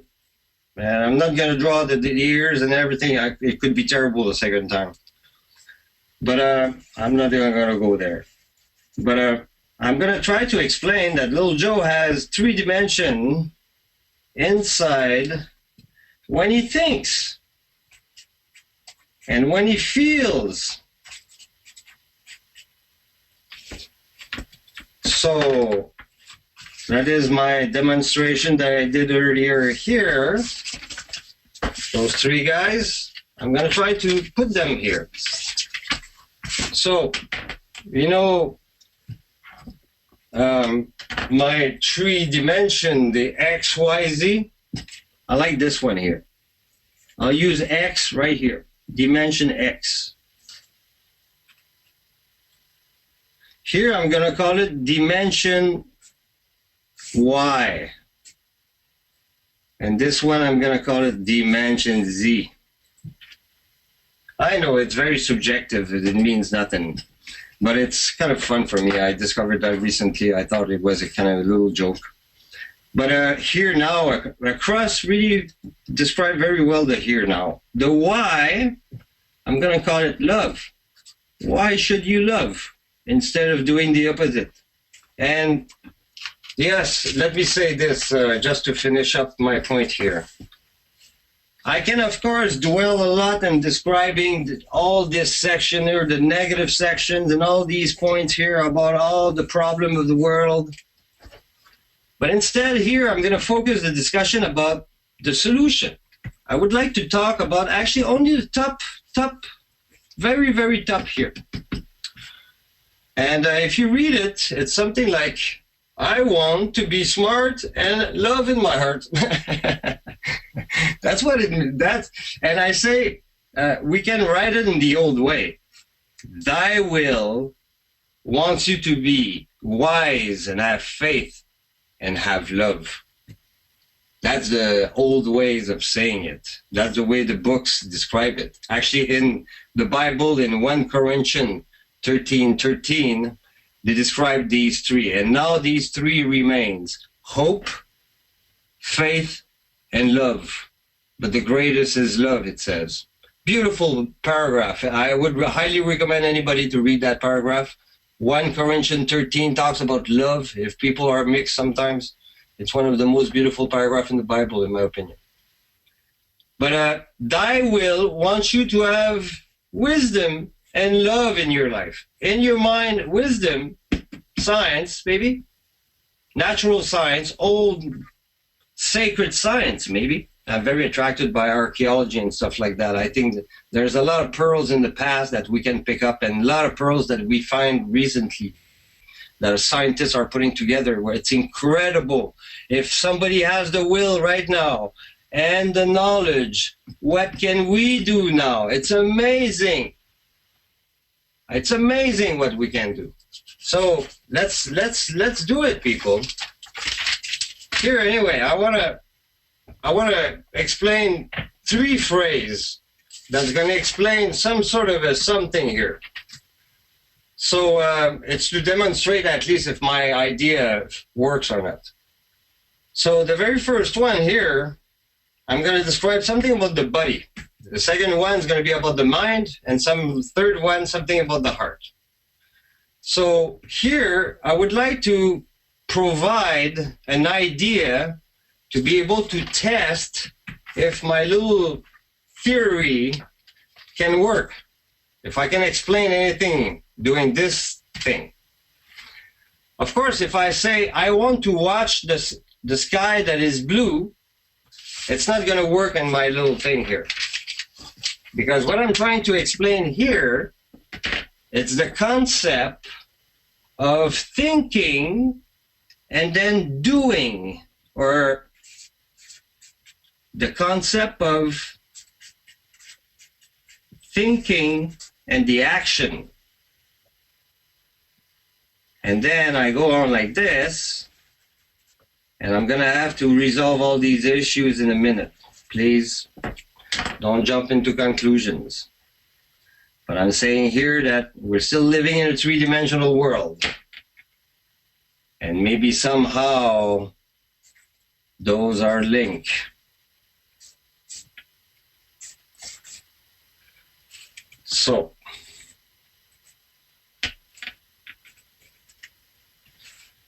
So here I got love, I got faith or wisdom, and if you guys remember, if I take these guys here, okay, the will to have faith and love. So basically I'm going to call it here will. So the love, I said there was a question. Why? The intent. The will is going to be when and where. The answer is here now. And then faith, it's going to be the how. So when I know how, if I got the wisdom, I know how, I live in faith. When I don't know how, just ignorance and doubts. The why love, positive. In my little 8 here, I just want it so positive, all positive. So it's evolving, it's evolution, it's going up. And that's where I want it. That's why I put all these nice points in there. So I'm going to try to demonstrate my very first thinking here, which is I want something for my buddy. And of course, I'm talking about something positive here, not something negative like I want some poison. That's not good for your buddy. That kills your buddy. And that is a big lack of love. So it does not work. In my story, I said I use only love, knowledge, and my will. So basically, my will wants something for my buddy. I'm going to say, I'll give you the example. I want water. Simple enough. And why do I say water? Because I can say I can use something else that would be negative. It wouldn't work. And my point, I'm using only it has to be love. So to want water, it's good for you. If you don't drink water, you'll die. It won't take too long too. It's just a few days and that's it. So basically, you got to take care of your body. And we're not talking about crappy water with fluoridated and all that crap stuff. And we have to think about that nowadays, but good water. So we're thinking about something good for the physical. I put all my heart and my mind as information from the heart and the mind to make sure it's good water and good food and good exercise. I can go on and on and on. But I just want to demonstrate this one here. I want water. So let's use it here. I want water. Now that's your inner world. So the very question is, why? Well, I mean, it's obvious. We don't think about that, by the way. We just act and the glass of water is right in front of you and you grab it. You don't think about that. But if somebody stops you and asks you the question, why do you need the glass of water? You're going to have to answer. And there is an answer. is that you take care of your body. You need to. That's the answer. Good. If that works, then the second part, before it's now, is going to be how. Let's say the glass of water is right here. How? It's very obvious. I just have to, I see it in my mind. I didn't move. I didn't do anything outside yet. I'm all inside. I just think in the how. How? It's very obvious. I just have to extend my arm, X, bring it to my mouth, Y, and then drink it, Z. The three axes, X, Y, Z. I had even to do an X, Y, Z in 3 dimensions to get to the cup right here. X, Y, Z, again. But I'm saying that there's 3 dimensions to that action, somehow. So basically here, I said, I want water. Why? No problem. How? No problem. When? Now. Now I'm moving outside. Now definitely now I'm moving. I'm outside. I passed the Coulomb barrier. I decided to do what I had something in mind. Now I'm pushing out. I'm forcing the outcome. I'm getting into a resolution. I want to do something. And basically, the point I was trying to make was that you grab that, let's say you have it in your hand. Are you happy? I mean, most people would say yes, but a little too fast. You haven't drank it yet. It's not because you have it in your hand that it's good enough. You need to do in your hand, to your mouth, and then finally the third option which is swallow, which is the very last. So you guys follow me so far? That was not too hard, okay? Now let me change the rule a bit. Now I'm going to test this theory a little harder. I still want water, but this time I'm a little playful. And what I did to you last night was to grab you in your bed and drug you somehow and put you in the middle of a desert somewhere so far away from anywhere that when you're going to wake up tomorrow morning, you have no idea where you are. So here, I would like to go back to my little thinking here, is that I want water. Okay, no problem. I know exactly why I want it. Maybe there's a problem in intensity here now, which is, it's not because I don't know why, it's because I don't know how to get it. I'm getting up in the morning and I'm just looking everywhere, 360 degrees everywhere. I have no idea where I'm at. I really do need the water now, and I know exactly why I want it. And I would really want it to have it right now. But here, there's a problem. It's I don't know how. So I'd say, if you don't have any hope at all, you're dead. You remember that little point I was saying? Hope. This is the very most important point. Without hope, we're all dead. We need hope. We need more than that. We need pure will. But it has to start somewhere. It has to start with hope. So I'd say for you, you better get up in your bed and find a direction, whatever it is. Just take your intuition into account and pray to God and just walk and have hope. Have hope that maybe if you persevere, you'll find out how. And then when you find out how, it's going to get very much closer to the here now. But maybe first it looks like an illusion, like that oasis. And then you get closer and then finally you touch the tree. Then you know. Then you know. Now you have total faith. Now you can do it. That wouldn't be too hard, isn't it? And I say every time we finish an action, what we had in mind, every time, we're super happy here and now. That's how it works. I want ice cream. Works this way. I want a car. I want to watch the sky that is blue. No, that does not work. It does not involve any action. Whatever works with action, though, works with that little concept. As long as you finish what you had in mind. You had something in mind, you finish it in action, here now, you're happy. Here now, satisfaction. It always works, always works. As long as it's love, or else it's poison, then here now, not happy. But I keep my positive points here. So here, I'm almost done, guys. I just did two.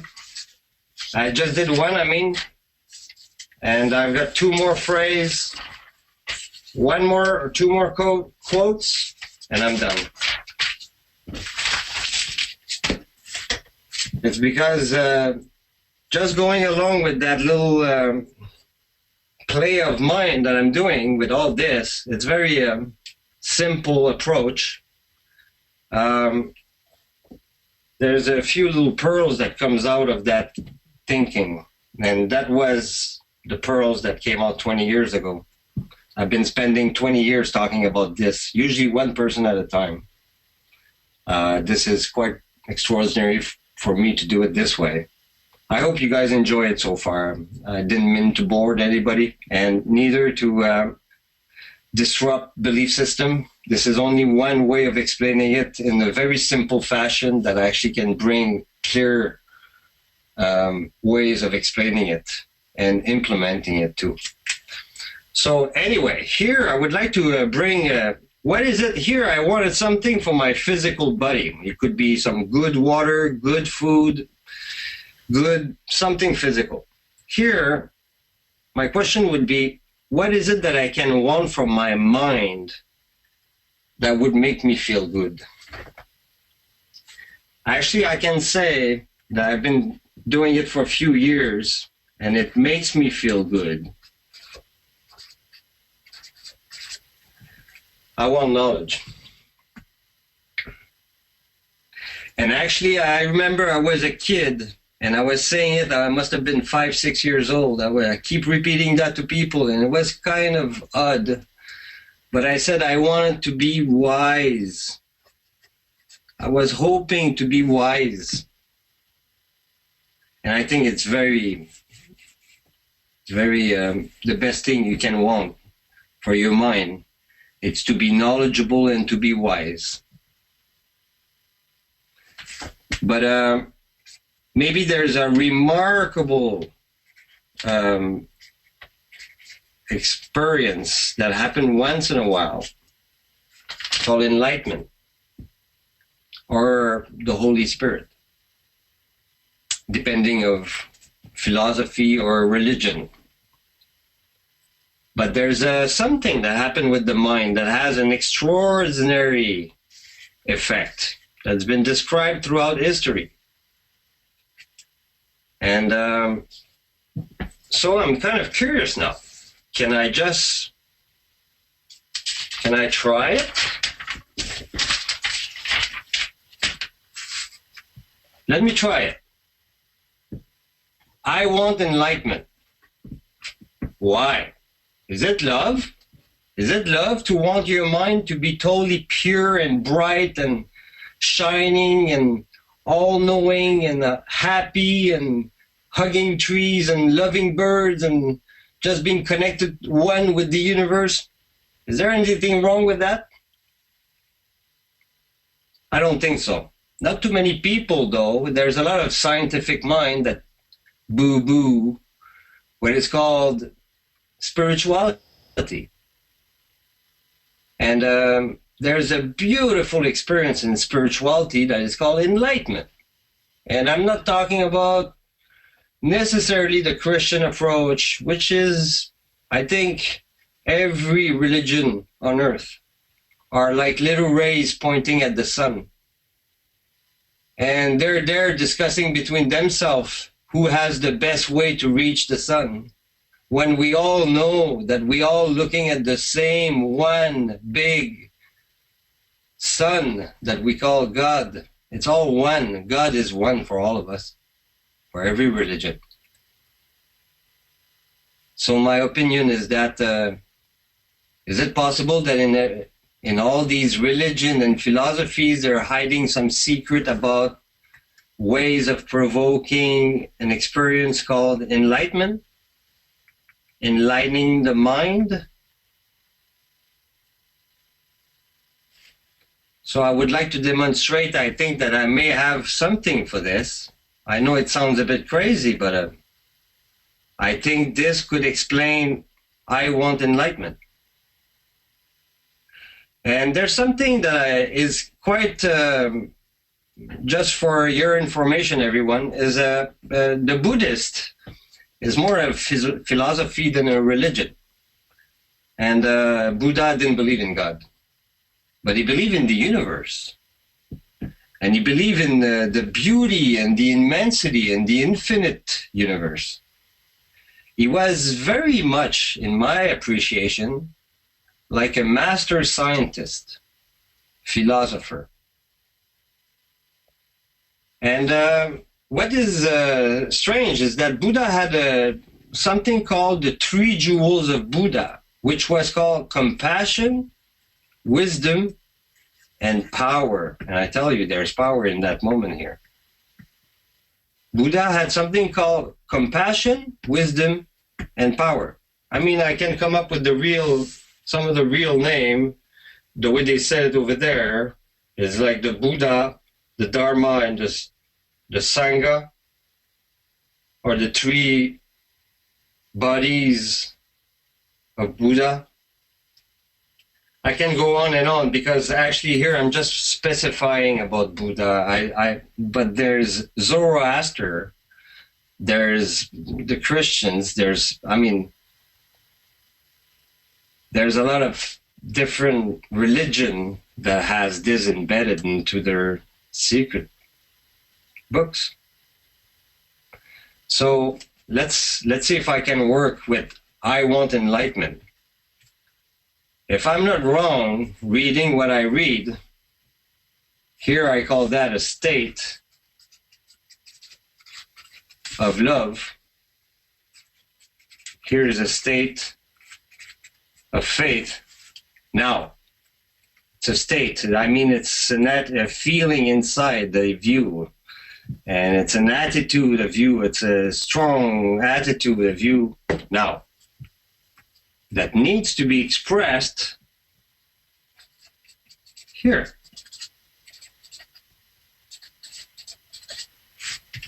And here.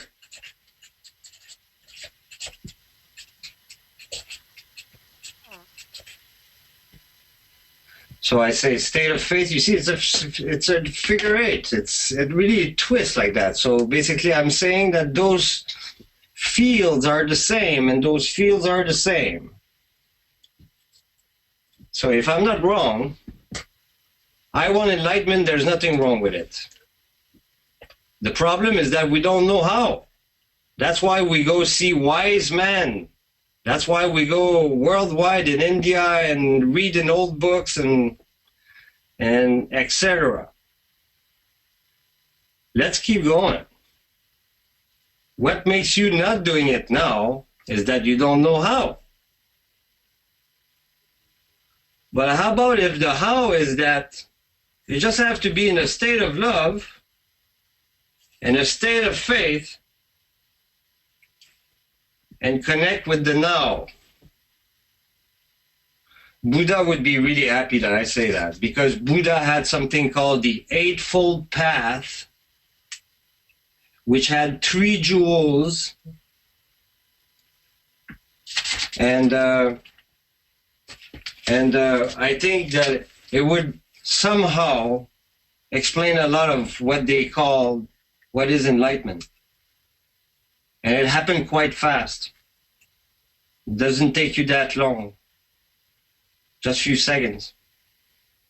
You just have to be in a state of peace. You just watch the birds and you're feeling it. You're really happy. And then nobody's going to disrupt you. There's nothing around to disrupt you at all, like somebody shaking you just to scare you away. You're in a state of perfect relaxation and love. The key is to think of the moment.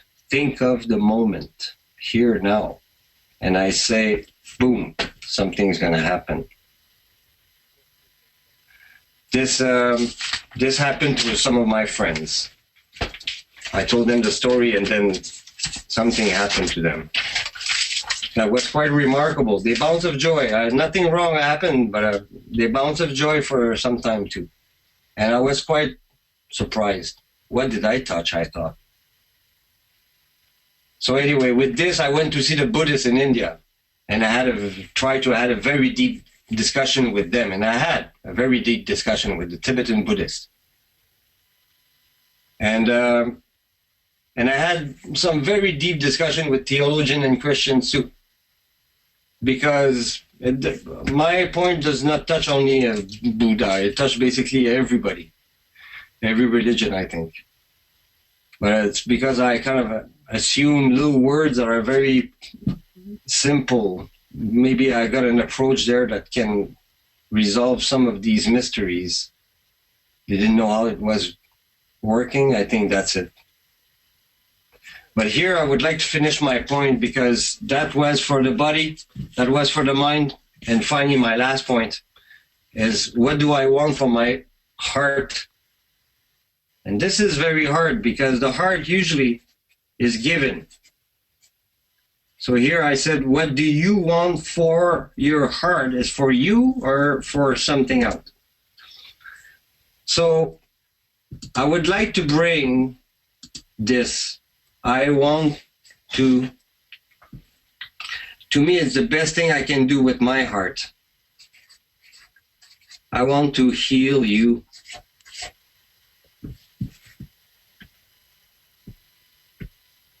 This is the best. Or I want to teach you.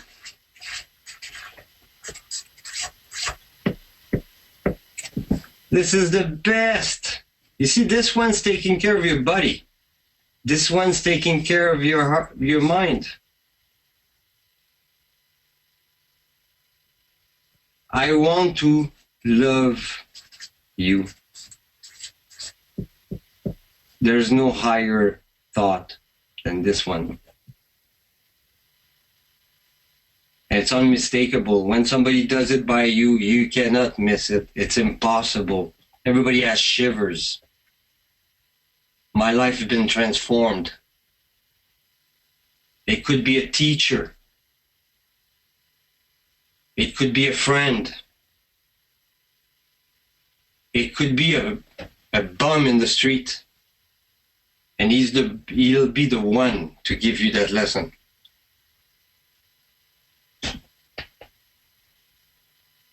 And just to finish my little presentation here,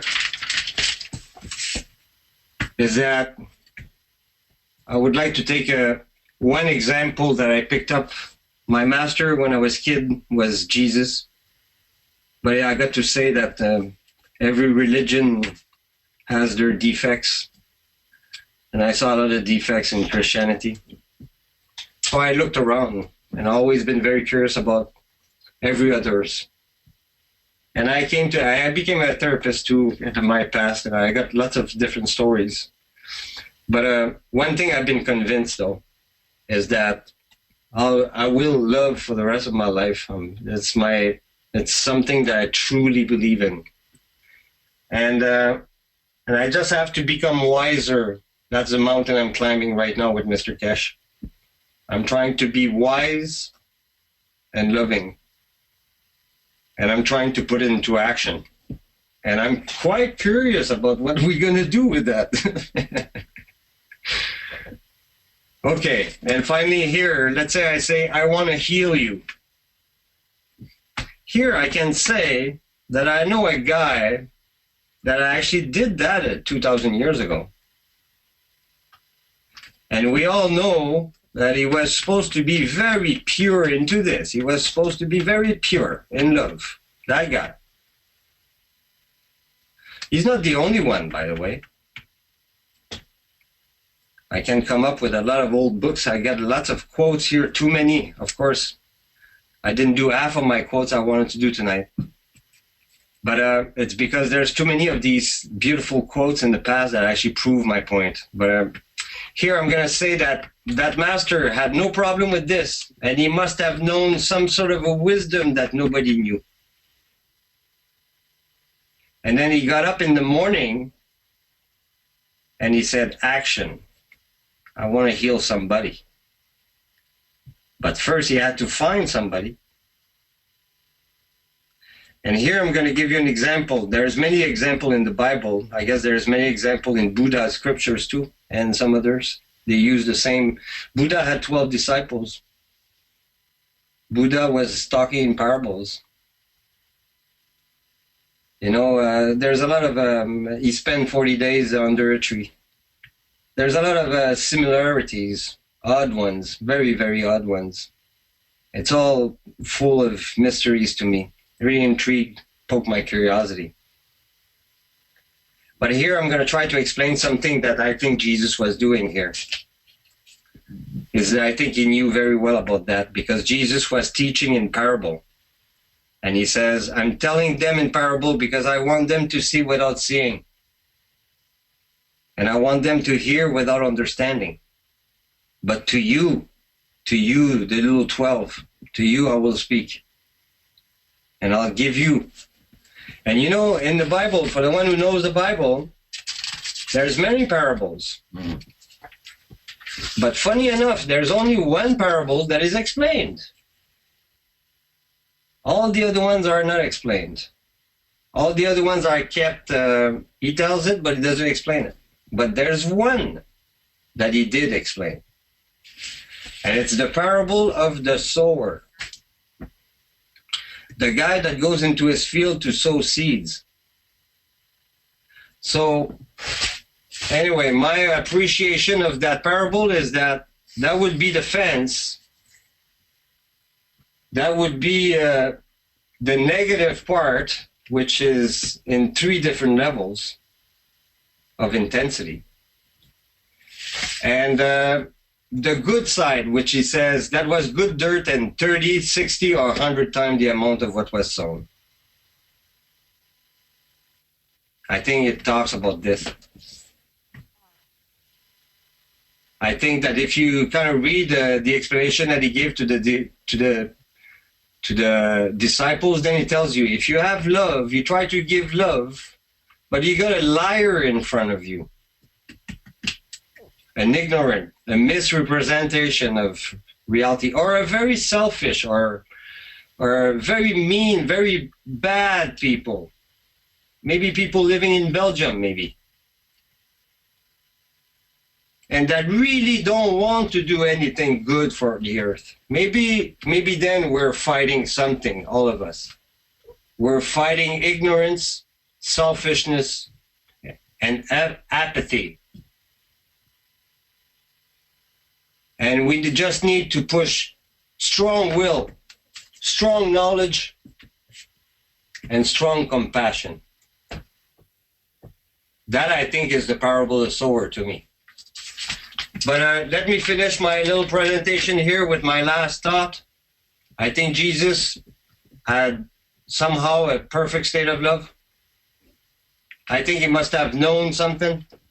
He was doing it, whatever. And then he goes out. And then he finds, let's say, that guy that was on the bed, that paralyzed. And when the guy arrived by him, he says, what do you want from me? He says, I want to be healed. Good. It's love. I want to know first, though. Why do you need me again? Let's say the guy would have answered something like, last week, there's a couple kids here that stole my food. Can you and your disciple go and kick their ass? Oh, sorry about that. I think that, nope. That's not for love, but sorry, I'm going to have to keep walking here. You're not the one I'm looking for. So first he needs to know why. But Jesus didn't need to ask permission, though. He just said to the guy, says, get up, take your mat and go home.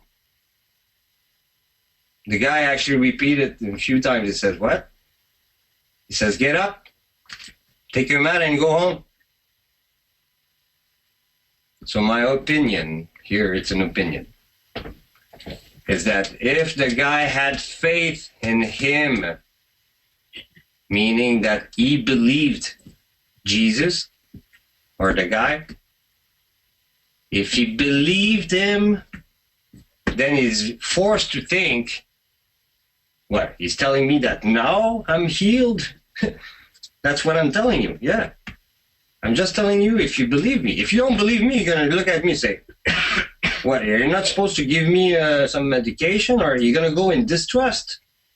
And you're going to be the other side of the scale there I was trying to explain. But let's say you're not the other side of the scale. You just trust.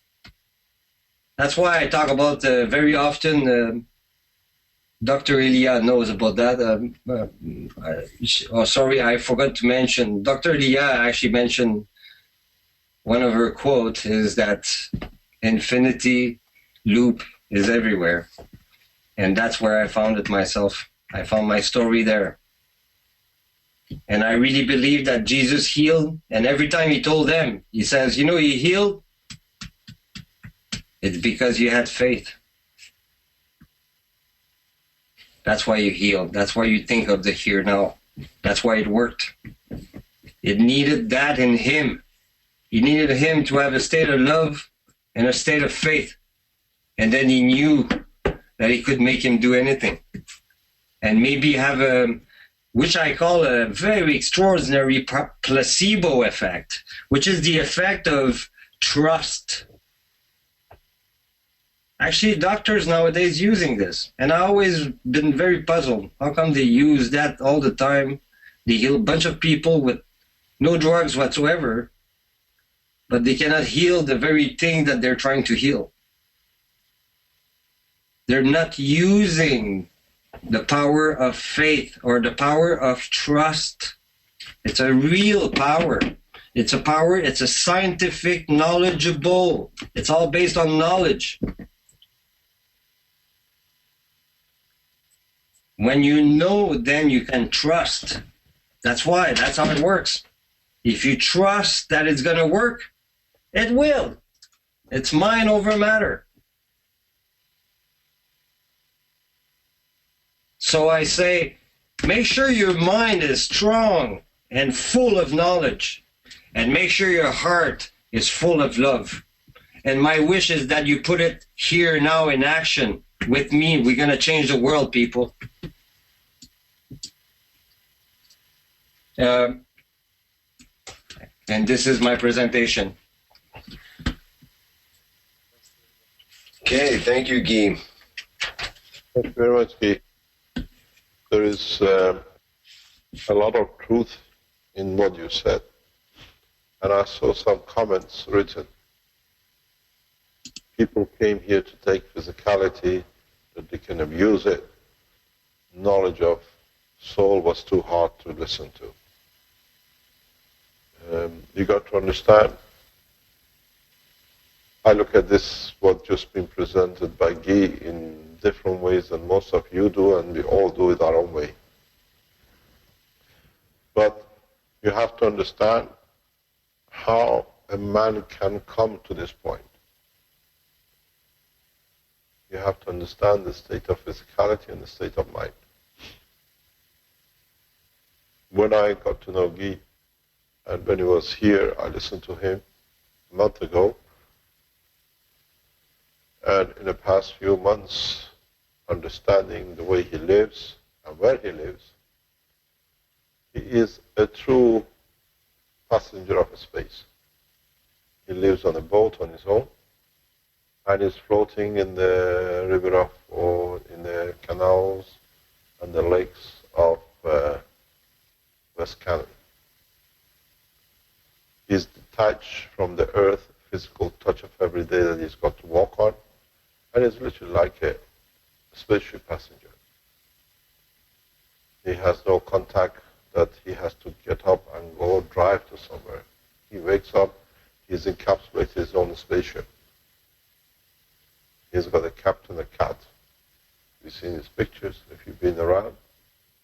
So when you have that kind of time on your hands, that the physical feeding and abusing is not the priority, you find to have a lot of time to learn, to search the soul, and to teach the soul.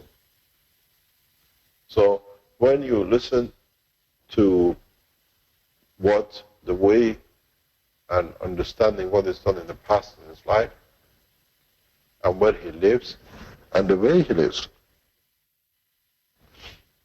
this will bring man in the space to more or less the same conditions, what we call soul searching. What we understand, is there a priority for physicality? So, in so many ways, what we hear, what we have heard, will be on the table for every passenger of the universe. You don't have the cinemas to go to, and you don't have the football matches to go to divert your attention from the pains of everyday life. What we call, we take a break. You live with it. You cannot take a walk in the space. You're going at the speeds beyond your imagination, or you're in the ocean of the magnetic fields instead of being on the river. So, for those who don't understand this kind of understanding, this is good for you to look what the future is going to bring you. Plenty of time to soul search, plenty of time to understand totally that physicality is irrelevant. So, in so many ways, what we've seen today, maybe it was more important than all the teachings we had, the people who came and showed their reactors. This is the product of the reaction from the reactors. Independent, being on your own, and finding a solution to the reality of life. Or at least trying to understand the path of love for humanity. In time, when we come and we leave this planet, we come across the others of the same passengers of the universe, they will have the same kind of stories to tell us as we listen today. So, for those who came here to see a reactor to confirm their physicality, today was the wrong place and wrong time, because this is the eventuality of life. Those who think they go to space will be a hunky-dory. In fact, those who go to space found solace, wisdom, and they will see a lot more from their own weaknesses than they will see from the universe.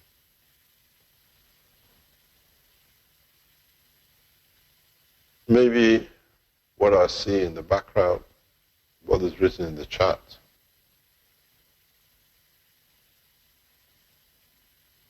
I see Brett hanging around. If he's still on the line, I have a message for you, Brett. Is he still on, or has he left? I'm here. I'm here. Brett, you heard our call for peace today. Yeah. Your associates and your contacts and the people you came here to the opening, they sit at the highest level of American military. As a lot of you know, Colonel Hankey gave a speech at the opening of the institute here. My call to you in the contact with Mr. Mike Harris and Colonel Hankey is the request from you as part of the member of the court and part of the Keshe Foundation Institute, Spaceship Institute, and our call for peace, for you to ask Colonel Hankey and the people around with Mr. Mike Harris and his programs of 5 million listeners a day to call in. Are we there or have we been disconnected? I hear you. Yeah, because the camera is on. Okay. My call to you is very simple. Ask Mr. Hankey to ask the American military the position and the contacts he has with the military and the programs you run with Mr. Mike Harris as a producer, to ask that the American military to stop firing on the 21st of every month for the next 3 months, exercises or enemy. Then maybe we take the first steps towards peace. More bullets fired out of American guns every day than any other nation on this planet. They see themselves as peacemakers, but they are the causes of the war. So my request to you, when you manage Mike Harris program today for veterans of American war, ask them one question. Do we need veterans when we have peace? So if you can ask Colonel Hankey through the American and through the programs you run, we ask the Americans for the first move on peace. No firing of a single bullet 21st of June for the first time. Exercise or in open, and let them be open to everybody else. Do you think they can do that? I will tell Hanky and Gordon and Mike, no problem. Thank you very much indeed. Because if we can stop the Americans firing, half of the world peace will be there. It will be very hard for one day, but sooner or later, it depends on the Americans to build the pressure on the government that 21st of June is no firing day. It's the beginning of physical peace. I would request the same from my government and the Syrian government through our contact. And we see the ones who are there to make move that day, they shall not be firing to either.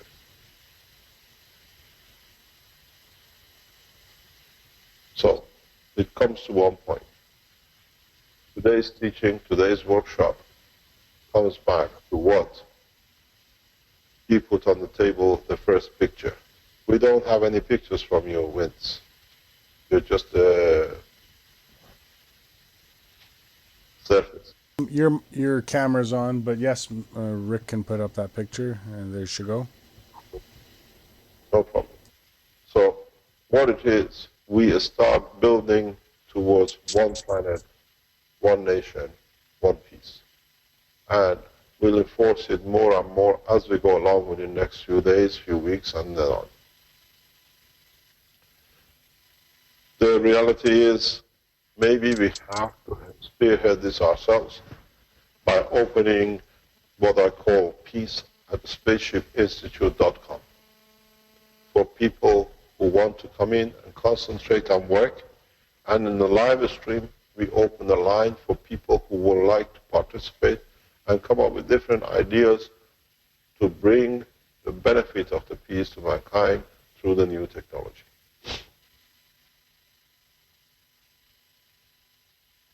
What I'm going to do in next weeks to come, I will show every application physically possible to show that the change is so horrendous that it's not worth playing with.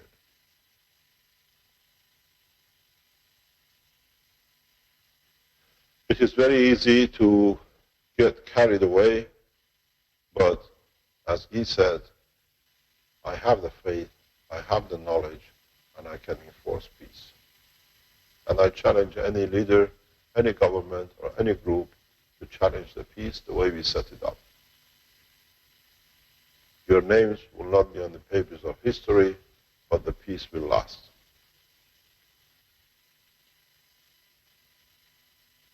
We ask you one question. Ask your government to start firing, even for practice, 21st of June. 1st of May, we start work for respect for our workforce. From now on, 21st of June, 21st of July, 21st of August, we stop firing even today for one day. and then we'll see the peace dividend. Next week, if the condition is right, I will unravel the first signs of peace. Interesting is, I give you a choice. You're all scientists, you're well versed in the world of science. And we show the power. What I want you to do, go around, talk to your military, and amongst the different nations, choose one satellite, which at the moment is operating in the sky. I choose the date, I choose the time, and I'll silence the satellite. We don't want civilian, we want military. And if they don't give us a choice, and you cannot choose, we choose ourselves. But when I choose, I don't choose the weakest. I choose the most powerful chain of satellites needed to enforce peace. So, look into the skies, go deep into the knowledge on the internet. You choose the satellite, and I choose at the time of annihilation. Military satellites serve nothing but war, so there is no need for them. If they do not get silenced or be used for other applications to support human life, they're better not to be there. We do not threat. Openly choose Chinese, choose American, choose Russian, and even if you like, choose one of each that will be equally served at the same time. We have shown how we can and we have brought in a specific position, a specific time, small reactor with a high power and energy down. I don't think it'll be much problem for a satellite. And interesting enough, if you want, you can join us in this process. Complete as many star formation reactors in the running condition. And as we did with the German, Canadian, and Italian, which was the Keshe Foundation Center, we chose the time and the point. We collectively, in one of the workshops, choose the satellites which will be gifted to us by the nation to test, to bring down, we'll do it. The beauty with this technology will be that we put the satellite out of the reach of re-entry, so there shall be no harm. So your governments have several choices. Choose a satellite. Secondly, you lot build the systems. And thirdly, when we are collectively ready, we target which satellite, and maybe we do 3 or 4 at the same time to have the pleasure that we collectively have participated in the beginning of the world peace. I'll explain to you why satellites.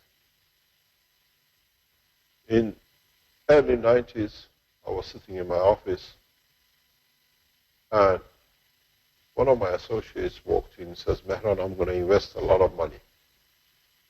I said to him, you're crazy, what is the investment? Where am I going to put more money in now?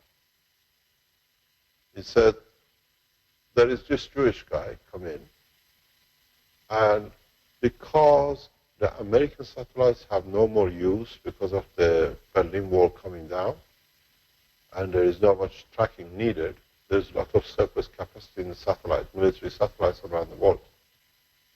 And he has come up with a technique that if we can use maybe 3 to 6 of these satellites and pay the Americans, we can locate anything anywhere. I thought, okay, we'll listen. This technology has become the GPS of today. This Jewish boy, the guy who came and invested originally in northern England, set up the company. Most of you should know which one it is. And I watched. I never invested in shares in my life, so it was no use investing, but I became an observer. So the peace dividend of the Berlin Wall, part of it is what you call GPS of today. Because the amount of military space satellite opened up use became a commercial dividend for American Army. So when we create peace, there is no need for these satellites. So we can use them more effectively for purposes of peace and other applications which we need for the deep space travel. This time, we use them to show the power of peace, and this time we use them to show the expansion of the science. So if you are busy building reactors, star formations, build them as fast as you can, that we are ready collectively to explain one thing to our governments and world leaders. The humanity decides in totality and not the few for benefit of their power and their pocket.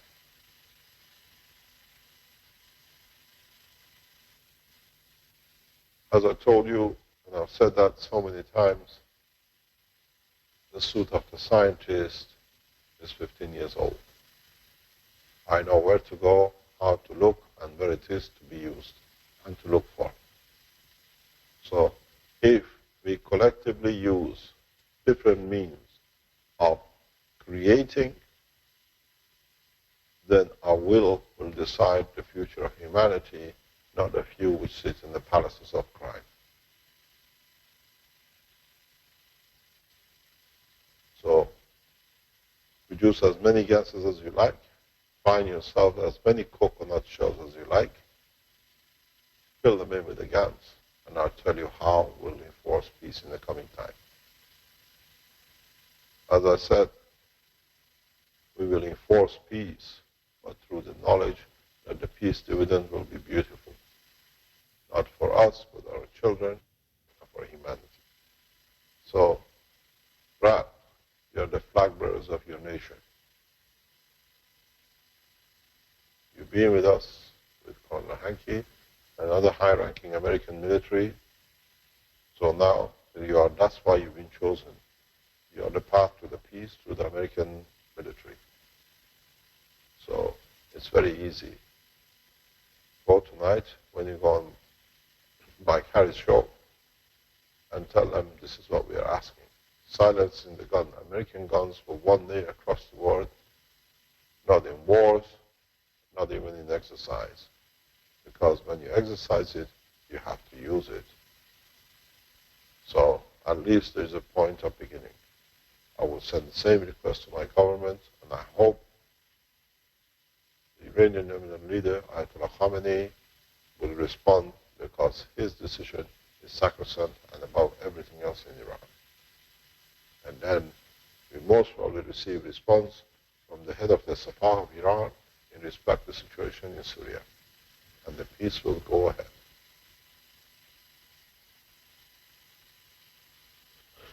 Do we have anything else to see?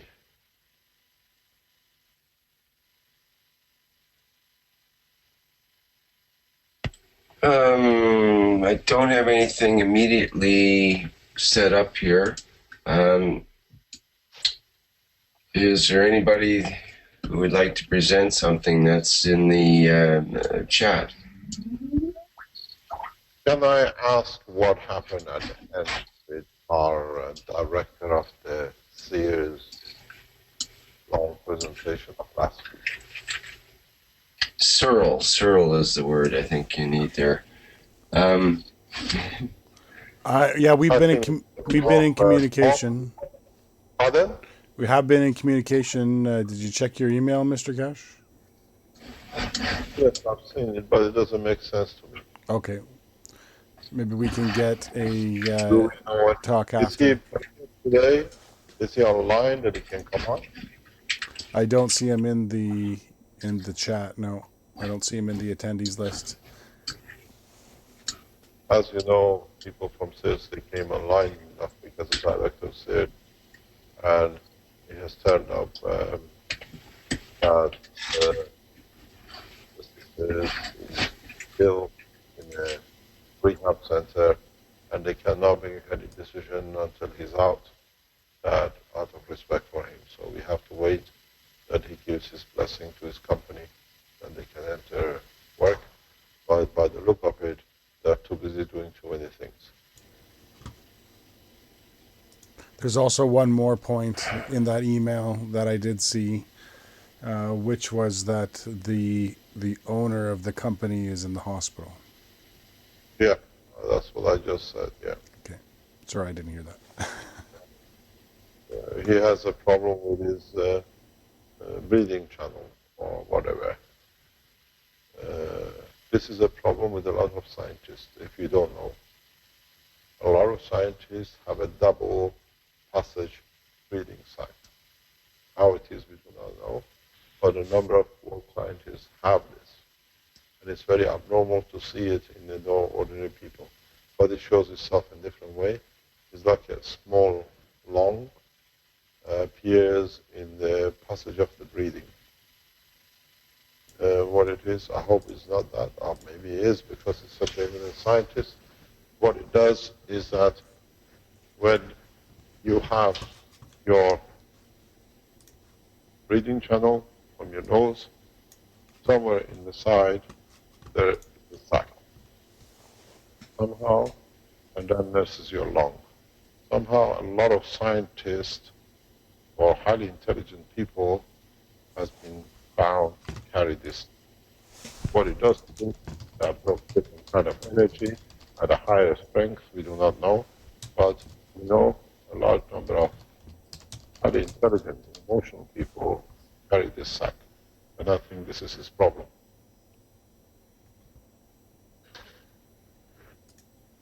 Scientifically, I can explain it, but this is what I understand from communication quickly.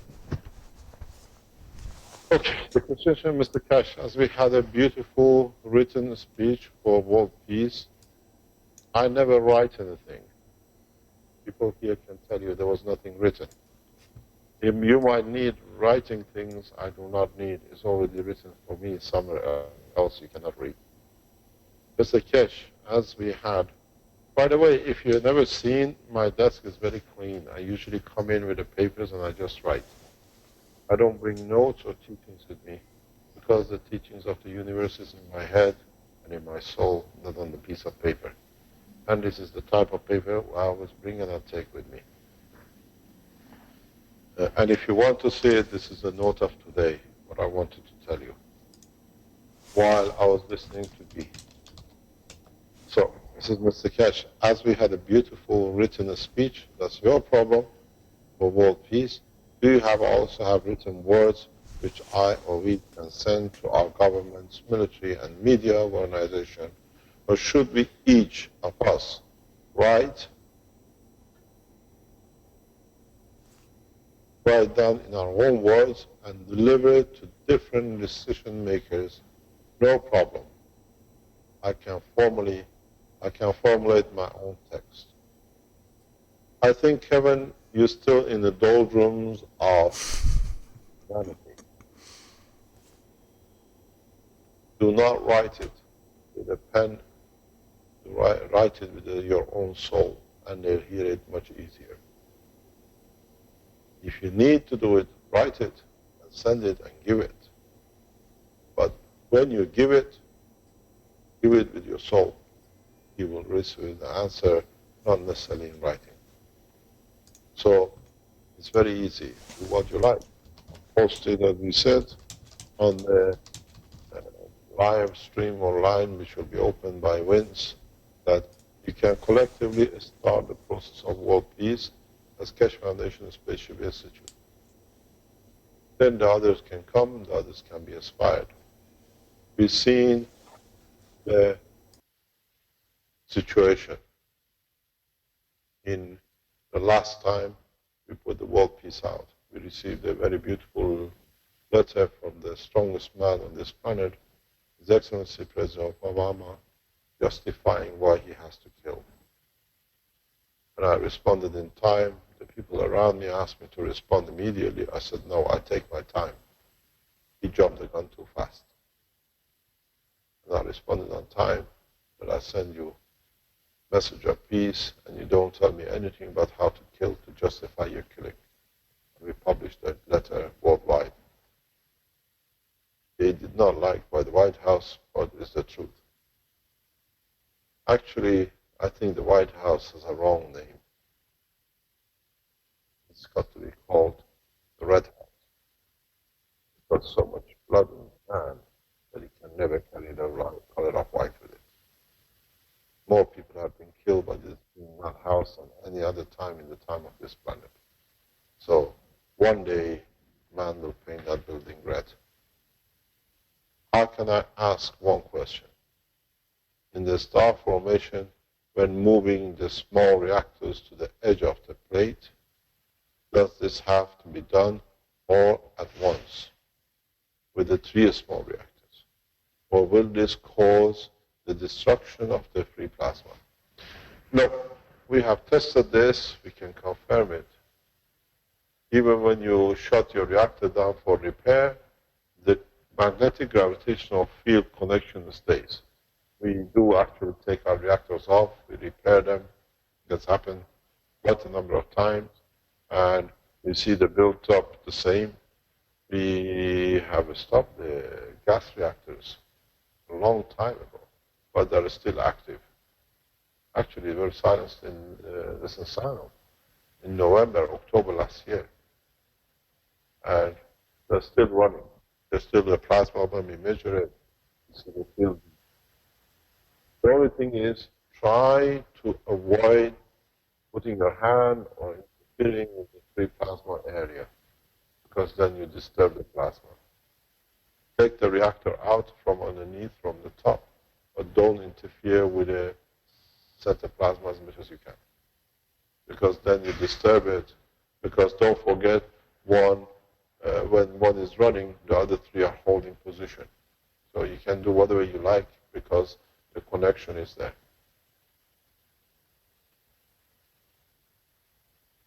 What do you think about the 5+1 negotiations?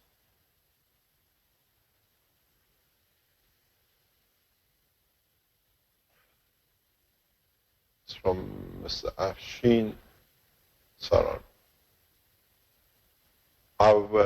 I've said my piece about 5+1. I've given assurances to people that I make my decision, and the point of view of the Keshe Foundation very clear in this point.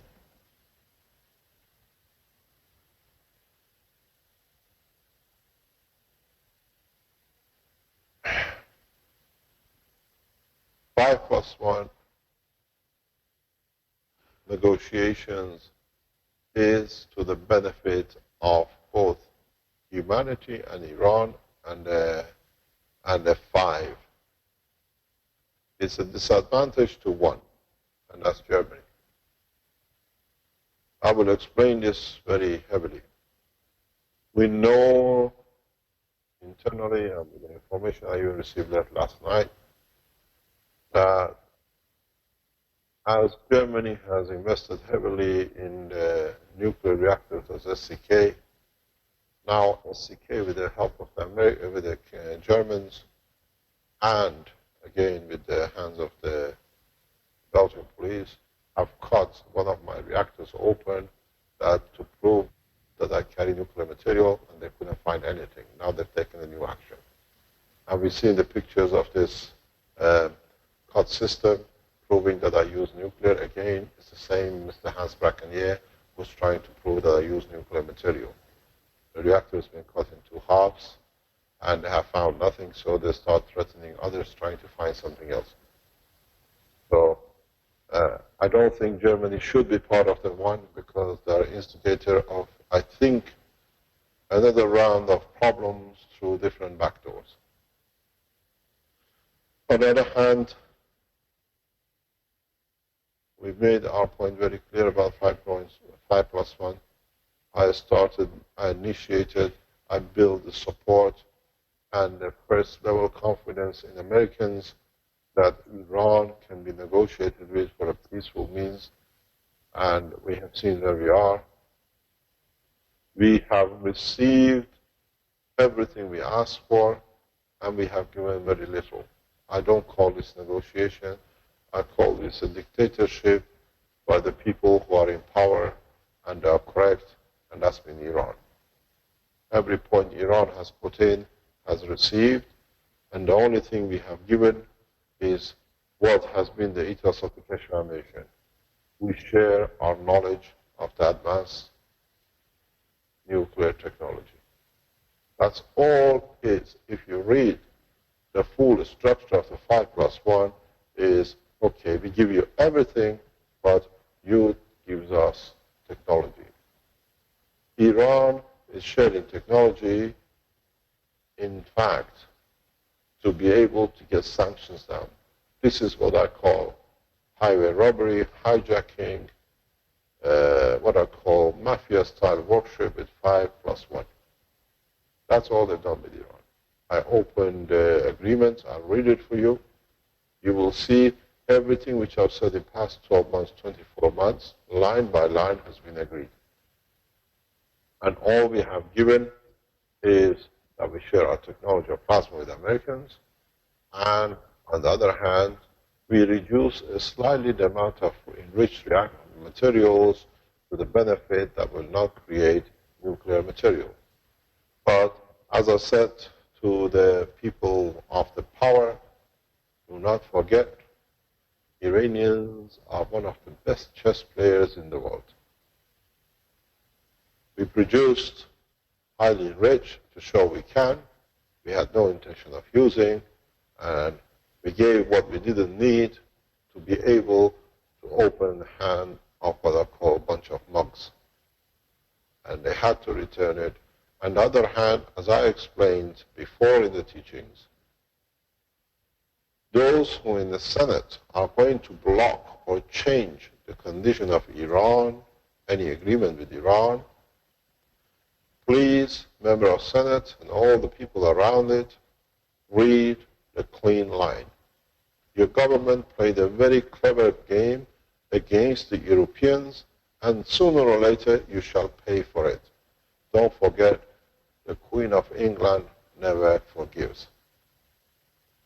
You signed all the agreements with telling the others they cannot sign, there will be sanctions. You took the cream agreements. You took all the agreements with Boeing that nothing will be signed with European Airbus. You took all the reactor technology developments that the Europeans don't take anything. You signed all the plasma technologies to the Americans that the Europeans and the rest won't take anything. While they are on the fear of sanctions, you signed all the agreements on the cover that it's just paperwork to sign. But now my call goes to the American Senate. Once the agreement comes into effect, between 5 to 10 million jobs will be created in the United States immediately. I want to know which senator in America can block 10 million jobs. And don't forget, one bad thing. Most of these contracts are military-based. So either way, you will lose, but at least you create a number of jobs which, at this moment of time, no American senator can say no to. And this is what the other side in the Senate and in the lower house never understood. That's where you're going to be taken for a very good ride by a very clever man called His Excellency President Obama. He will show his card when you go to the Senate to block. Can American government and people lose 10 million jobs? Or we go along with it and we guarantee nothing will happen. But don't forget, from the beginning, nothing was going to happen. So in any case, it's a win-win situation for Iran, and for Iran in every way you look. And this is what we set out to achieve. And I thank the Iranian authorities in their openness, and it paid off the way we planned it. As I said at the beginning of the discussions, we come up with a full transparency, and the full transparency helped us to get through this mess. It was not done out of our condition, it was forced on us, and we are out of it in a very beautiful way. The only thing we lost, which I salute their souls, is life of a number of my colleagues in Iran as nuclear physicists. Then those who did in Tel Aviv and in New York, their children have to pay for the loss of their children in Iran.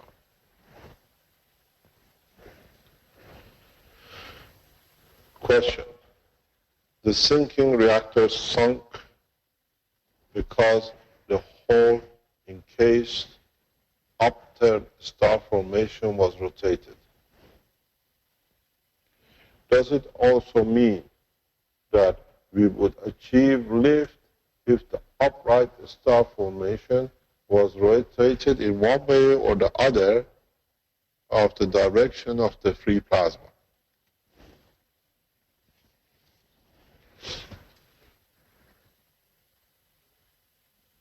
The sinking,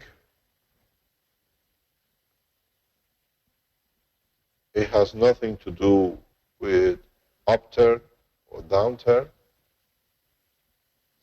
It's to do with creation of the gravity in the center of the free plasma. You can turn, you revolve, you rotate, as you've seen with a lot of fighter planes, or with a lot of planes, you can do loops.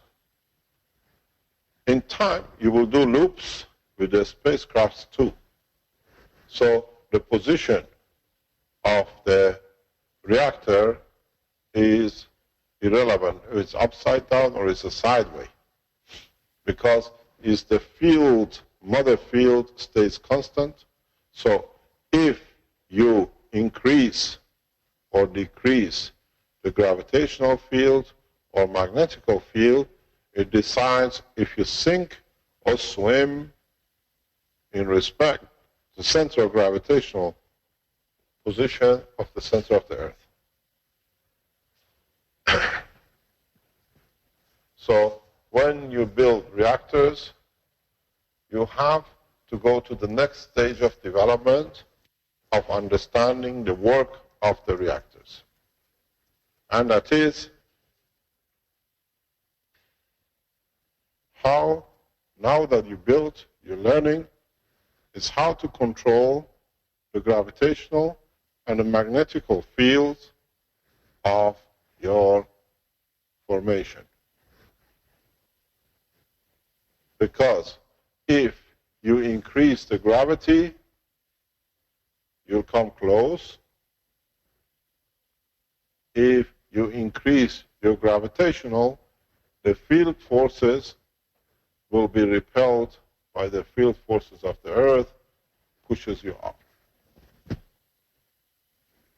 But one thing you have to remember, in the process of testing, if you have built a system to fit in a frame, doesn't matter about the shape of the frame, you have to be able to create a zone that matter state of amino acid for human being at a given strength can be honored and be kept.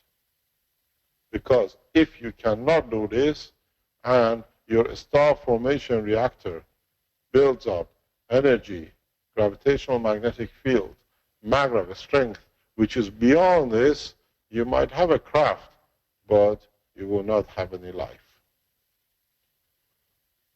So when you consider in sinking or swimming, you have to consider a constant field environment for the passengers before you do anything. We have a device. I have tested a number of these devices, and if you remember, I said if you add it to a boat, submarine, the size is less than a cricket ball. If you don't know cricket ball, it's like a tennis ball. You can add on the body structure of a present submarine, increase the mass. All you're going to do, a little cricket ball will pull the whole submarine down. And you can position it and lock it. Marco has tried it. He hasn't achieved it yet. We have a submarine unit. This is why, going back again to the position of Iran, I said to my friends and colleagues in the Israeli Navy, where there was a threat of the submarine attacks on the Iranian nuclear reactors, that we can hold your submarines in position that they'll never see the daylight, and I feel sorry for the mothers who will never see their children. And the Israeli military understood immediately. So you have to understand one thing. You can create gravitational and magnetic field in respect to anywhere. This be it Earth, this be it Mars or another galaxy. You do not, this is what I was explaining to the knowledge seekers here last week, I think, or this week. You do not need to have a submarine. Your old Beetle car, the Volkswagen, or your Mini, once you add a system to it, is your flying machine. Because once you have, this is your beautiful Mini, the new one. I don't know why they call it the Mini now, it's bigger than the other cars. So when you put your reactors in and you create a gravitational magnetic field beyond the boundary of the car, your car is your spaceship. There is a truth in the old saying of a Persian flying carpet. You can actually fly a carpet. If you sit on the carpet and you create a gravitational magnetic field beyond the boundary of the carpet, where would you like it to be? You create gravitational magnetic field of Washington, the White House, front gate. Field strength today is that. You put it in your system, voila, you are. This is what I said for a long time. Now you start seeing it and soon you will do it. It's so simple that you can make it out of a ping pong ball. Ping pong balls, $1. CO2 kit, $1. Plenty of old broken cars in Africa, $10. $25 maximum. You get the same old car because it doesn't matter if it hasn't got a window or frame. If you've been to Africa, you know what I'm talking about. Doors don't exist. Windows never been heard of in sometimes, and you get into a taxi. So now the taxi has managed to build a $25 reactor system.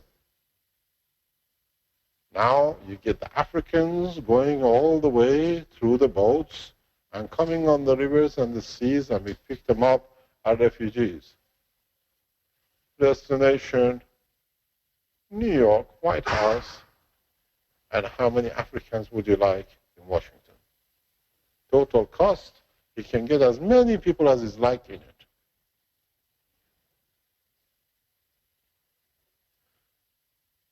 They don't come to visit. They come to take what you've taken from them for centuries. The fridges are nice. Pardon? The what?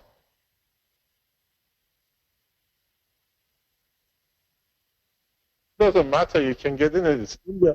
India, you get on it. In Africa, you get in it. If you've been to India, you get on top of the train because it's cooler.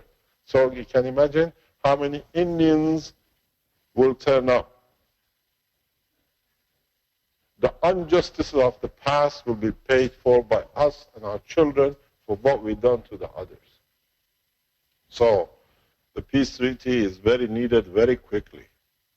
Otherwise, they will take every brick of the White House as a souvenir. You lot do not understand what is about to come. And it comes so fast that if the procedures are not set in order, Africans will have Rolls Royces and the Europeans will have Rolls Royces. But they all will live in peace because now they make for each other everything equal. You don't give what is mine, I will take it anyway. This is the law of Liverpool. Liverpool in England, the guys go, this is true, this is not a joke. They go to the shop and they say, how much is the suit? You say £200. The guy can't afford it, but he tested it, it looks perfect. He says, leave it behind the window, I take it tonight. Which means, you put your prices, I can't afford, I take it anyway. This is known as the law of Liverpool. So, you have to understand, we are about to enforce equality and peace on a justice basis. And the biggest problem is that internet and most of the universities in Africa have seen all your YouTubes, all how you make dances and everything you do, as much as the Chinese, as much as the Indians. The beauty with Keshe Foundation and the Spaceship Institute is we are all swimming as the same ducks. There is no difference. Knowledge spread is so fast and is so direct that there is no time to waste, because those who are waiting for a proof of concept, the concept will be proven when there is nothing to prove for.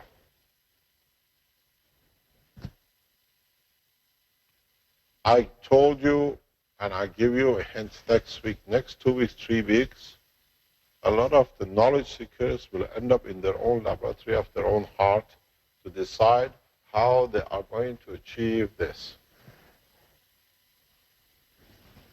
My American friends, if you do it the right way, you don't need to sleep in a hotel here down the road. You go home at night, enjoy your children, come to school the next day. Iranians have been doing it for 4 years, 5 years. Why not the Americans?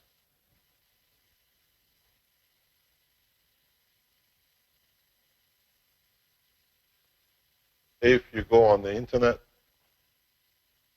look for a video which is taken by Japanese tourists in the city of Isfahan, in the center of Isfahan. In between the minarets, UFOs fly in the background. And they say it's become so common that the Iranians have got used to it. So we are already a space people, we are hoping to be. Videos, if you look for it, you can find it. So the reality is, peace is upon us. It's us how to bring it home. Knowledge is complete. If I get assassinated tomorrow, all of you have enough to fly the day after if you listen to the knowledge of your soul and not the physicality of your pocket. As you know, we just inform you that the Belgium security services have started a secondary attack again in trying to assassinate me. But boys, you've got a long way coming. The team has been dispatched from Belgium to assassinate. So, this is the job of Italian securities to protect. The first guy who brought the poison could not do his job. So, now we come to another condition. You will and you have to understand the structure. In the past few months, you used reactors of different kind of loading, and you have not understood the totality of what you're doing.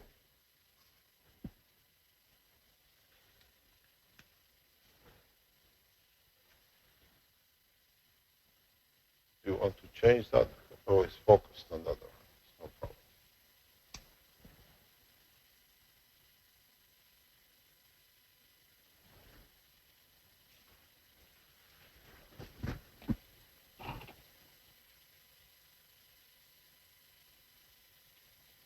You loaded with copper oxide, with water.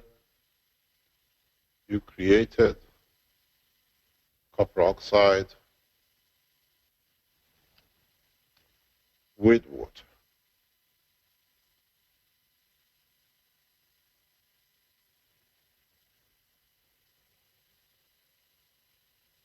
You mixed copper oxide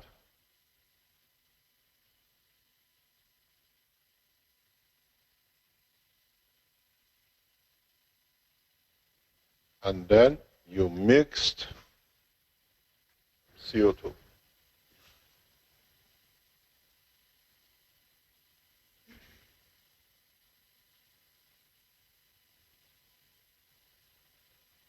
In reactors here, Armin became a little bit more, as he is, he can't help it.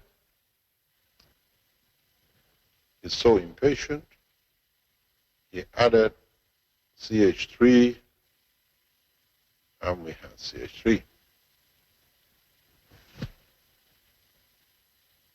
We have achieved a lot of power with no process. Understand that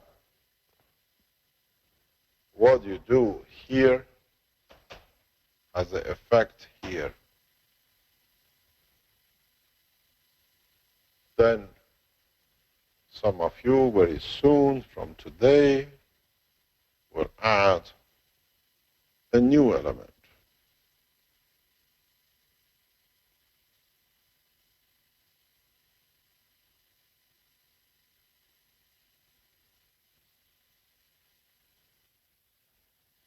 Fine.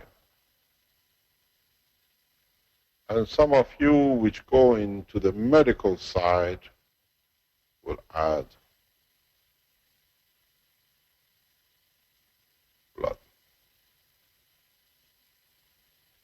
Then you have to understand the condition you create in your reactors creates environment in your free plasma, which is field is a negative and is a confirmation of what you have loaded.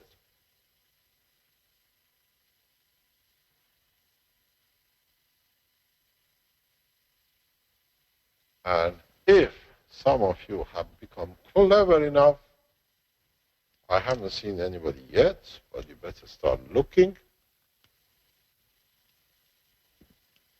This is at the moment where you cannot create any gravity up to now. When you're putting your systems, when you're adding the material, due to interaction of gravitational magnetic field, you're locking your system. Energy released, but one layer does not slide over other layer to create two different kind of magnetic fields. You have created a magnetic attachment between the layers. You're feeding all the free plasmas, which is not needed, into the center, but you have not managed to dictate the gravitational magnetic field level. That's why you're not flying.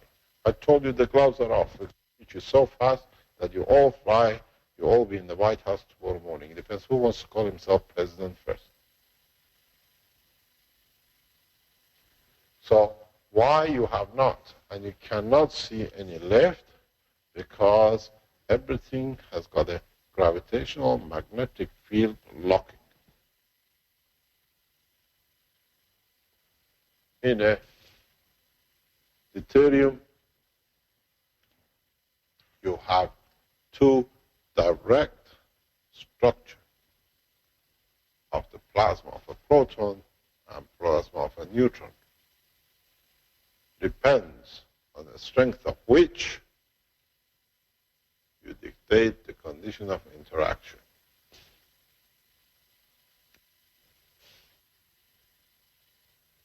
have to now start looking for physical interaction.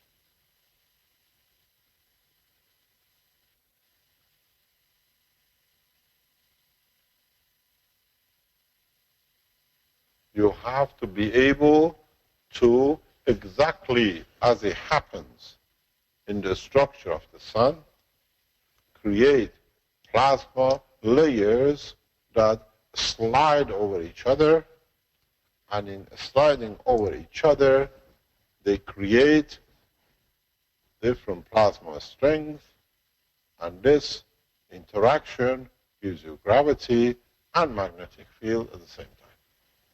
Don't forget you are using ganses, which are individual. So in each level, you have millions and millions and millions and millions, which this is north, this is south, this is north, this is south, this interacts with this, but repels this. So this creates a magnetical, this creates the gravitation of the layer in respect to each other. The back door. And then you have the same structure here, and then you have in and outs, which now the totality of this field will interact with this, and the totality of this interact with this. So you create a huge, powerful gravitational magnetic field like the sun. If you understood the structure of the proton and neutron in the deuterium as I explained, then now you have one massive plasma to handle. You increase the center, you increase the gravity, you increase the external, you increase magnetic field. If you understood this, by next Thursday, at least one of you should be able to fly, to show us a flying system. This is what you have not managed to do.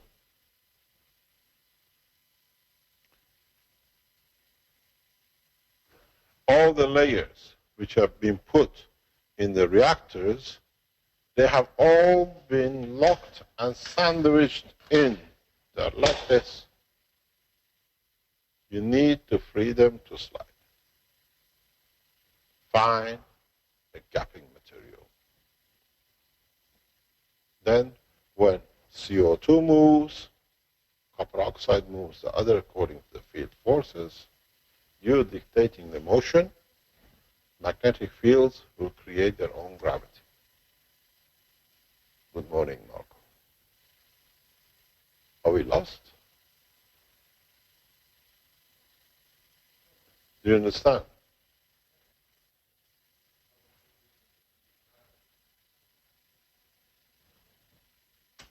You got it in the lab. You pass it every day, at least 3-4 times. It's sitting so close to you that you have not seen it. You're so used to it that you don't consider it. I tell you a story. This is a true story. Go in the British news, you'll find out. Years ago, they were looking for #1 criminal in England. Do you know where they found it? The guy was very clever. He bought a house and lived right opposite the main police station. And every morning he said to the officers, good morning. But it was so obvious I never considered. One day somebody, isn't this guy we're looking for? He's sitting with you. You pass it in the lab every day. If you have tested the Coca-Cola bottle, you have already made it the first day.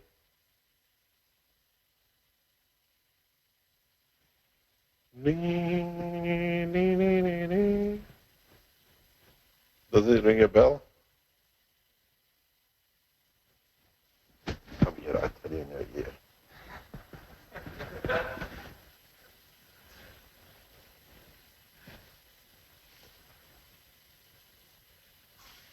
You have to understand. Have we lost the picture?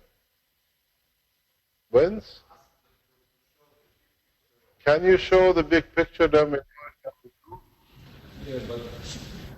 Hello.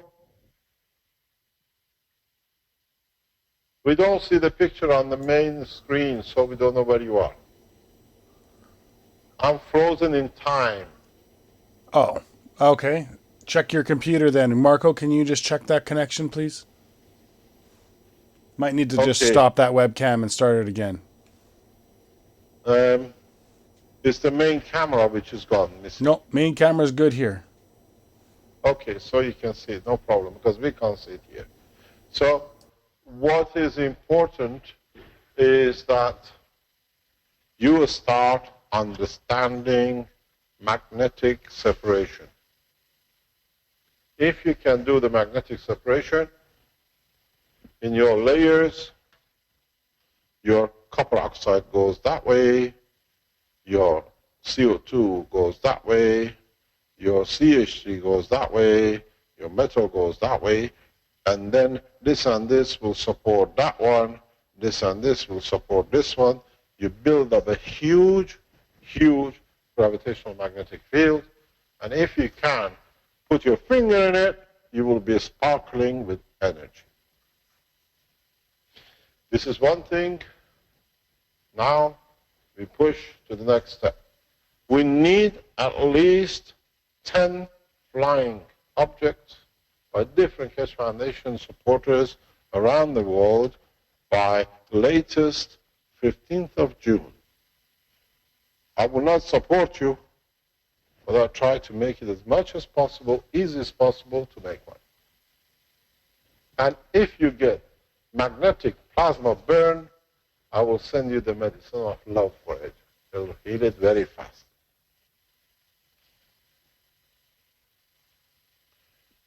You have to push for this separation.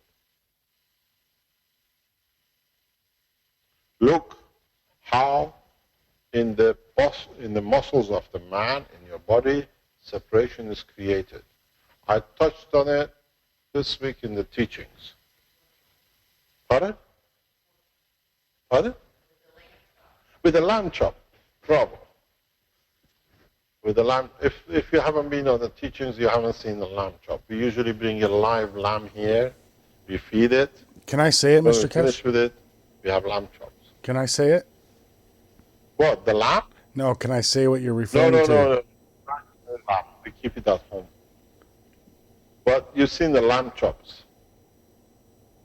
The magnetic gravitational separation is part of the structure of the operation of the GANs and the plasmas. Just like on what's on top of our buckets. No. The Americans have cracked it. They are discussing it across the table. She's throwing the ball, and he says, I don't know yet. Pardon? Oil. And they say the oil in the skin. In a way, yes, it is the oil of the skin, but you try to find the oil which goes between the caps. Because if you use a human oil, it will come into the water, most probably. Or will sit somewhere here. How about the amino acid? Pardon? How about the amino acid? Yeah, that's what you Canadians think the same as the Americans. They just said the skin, the oil, and now you said amino acid. It's much easier than that. Much easier. What? You found out? Marco? He's smiling, he's gone red, he's running around the classroom. Marco, please Yes, share. I'm laughing. I think he's playing baseball, all four corners, he's touching every point.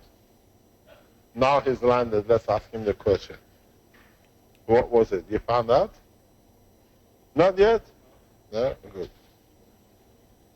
So, now, if you can achieve this, you have replicated the structure of the sun. Then you decide the gravity and magnetic field in the free plasma. Then you decide, without any motion, the size, the strength, the depth of the field, you put it in a mini or you put it in an aircraft carrier is irrelevant. Then it covers the totality, the inside becomes a mass of its own, and it has nothing to do with its environment as Earth is in the plasma of the sun. Then you decide where the good summertime holidays are. Or you say this time, much easier, leave it behind the window, I take it when I'm there. Now you understand a very harsh truth. The strongest safes in the central banks worth zero.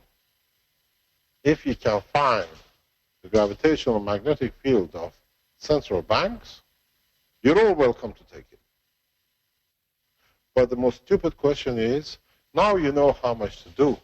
Do you need that little amount of gold in the central reserves? Because you can make yourself more of it.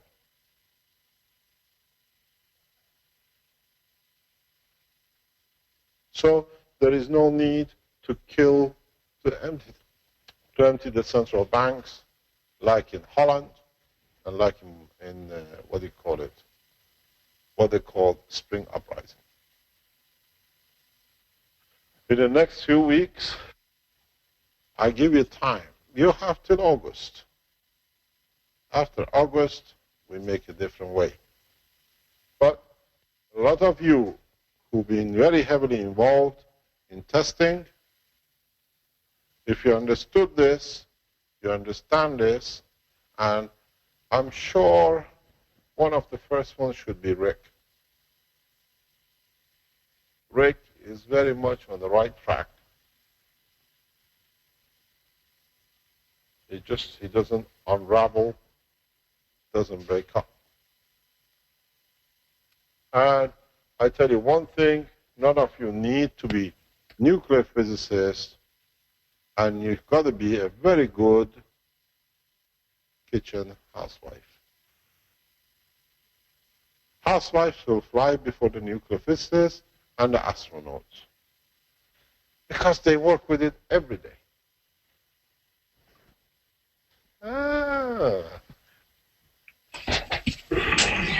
Not really.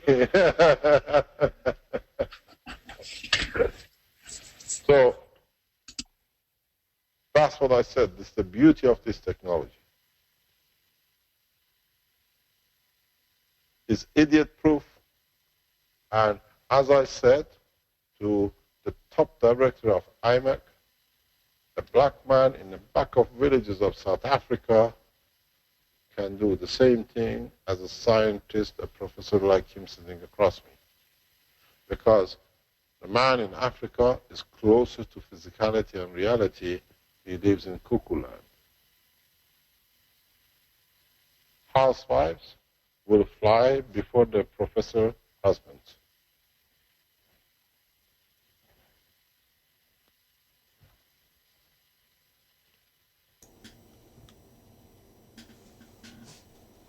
Now, this is a very big problem because a lot of men are going to resign and go in the kitchen. They become house husbands. Well, I know my housewife uses salt a lot. Are you a housewife or are you a house husband? No, I'm not the house husband yet. Not yet. Oh, I'll give you a new job. So you've got to think what you have. You have achieved, you have come a fraction of the way to build the first flying system. A lot of you are on the brink of it, but you don't see it. A lot of you have been, you missed it because you didn't pay attention. I reckon it must be at least 3,000, 4,000, 5,000 reactors around the world, people making everything. And I think a few can achieve it. You don't need advanced technology. You don't need vacuum system. If you have a vacuum system, you get a better result. We spend so much buying high pressure vacuums for nothing. 11,000 euro gone down the chute. That's what I paid for my vacuum system after the American government accepted that I can't have one, but I found a way to get it, but I got it. So,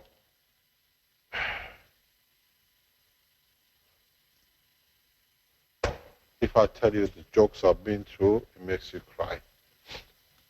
So, next, let's say 45 days, no, actually 3 times I haven't been to school yet. You got to May, June, July. Next 120 days, is it definitely gone finished? Next 120 days, at least, minimum, 100 systems should be flying. And then, you understand, when I speak about the satellites, friends will do it for you without you doing a thing. That's what the friends are for.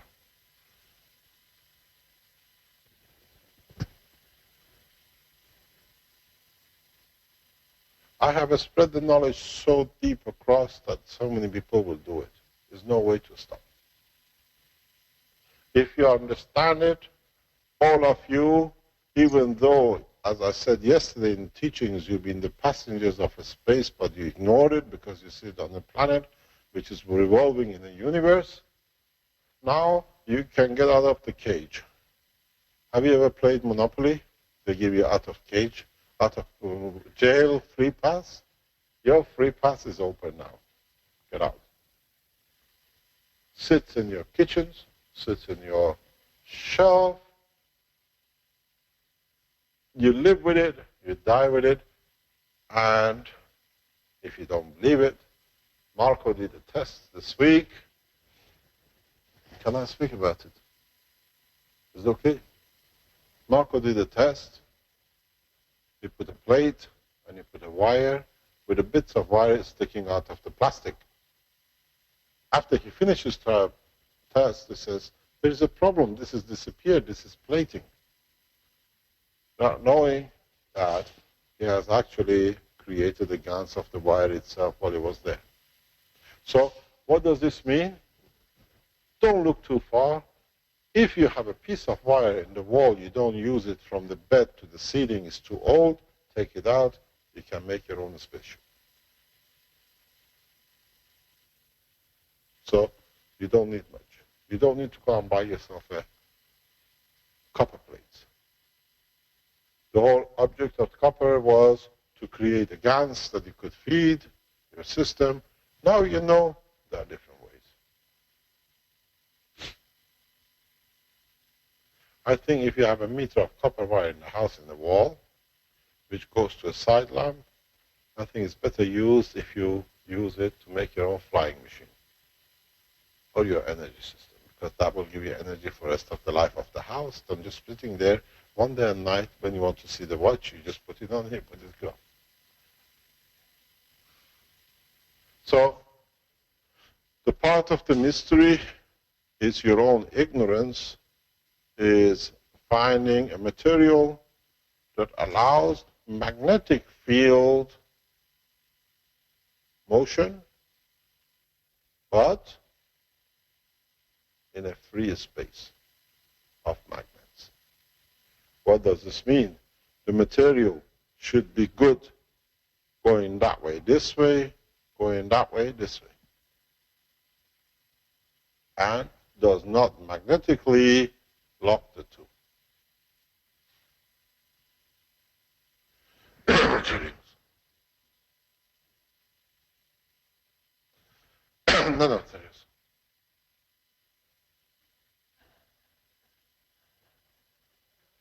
Have you got it yet? Materials. It's called nanomaterials. One of the ways. One of our friends in the test in past few months has shown us a very beautiful testing. It says, actually, the stupidity of it was the Japanese have done the same thing in Fukushima, but they couldn't see it. I had to explain to them. Now I explain to you because you've seen it here. You made the guns of zinc, copper oxide, whatever. Yeah? Then a clever guy who actually sits in the United States, Emmanuel, came out. If you add vinegar to this, gas dissolves, destroys the gas. But what I said to him and to the other ones which are following, look at the bottom of the pot. It's all black.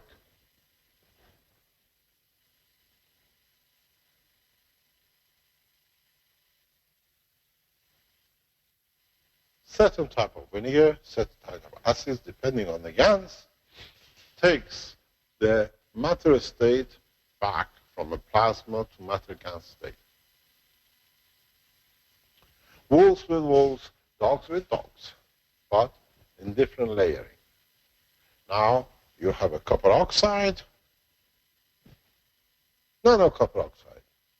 You have CO2 in the matter state. Don't forget, when you have the wires nano-coated, you could not weld them, you could not twist them, you cannot do anything with them.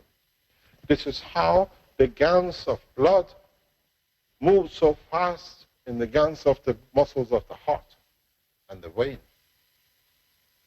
Nanolayers. I've taught this so many times in all my teachings.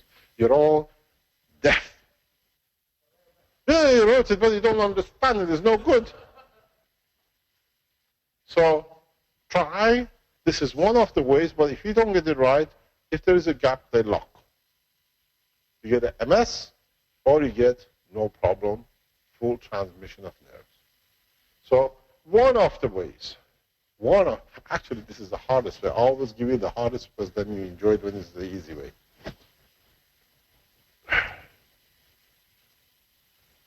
What do?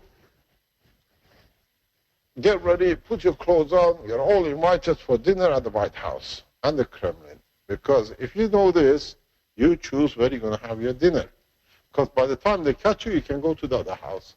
Go from Washington to New York, go back to Kremlin, and then go to Beijing for dinner. You can have starter in one, main course in the other, and dessert in the other, and none of them will ever know you've been there.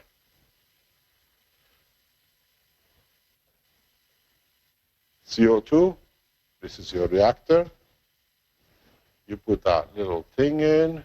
We all know you had this ring. Correct? Understand two things.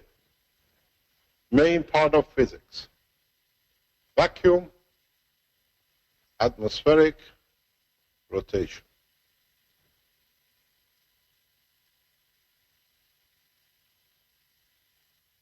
When you have atmospheric, the heavy sinks, the light goes up. When you have vacuum, the heavy goes up, the light goes to the center. And strange enough, is the same with centrifuge.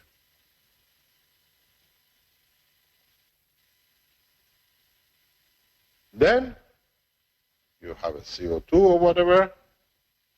Then you put a nano layer somewhere. Understand this. If you don't understand this, you will not be achieving anything. Then you put your copper oxide, and then you put CH3. I got the colors right this time, huh? But this is white. I can't show it. There we are.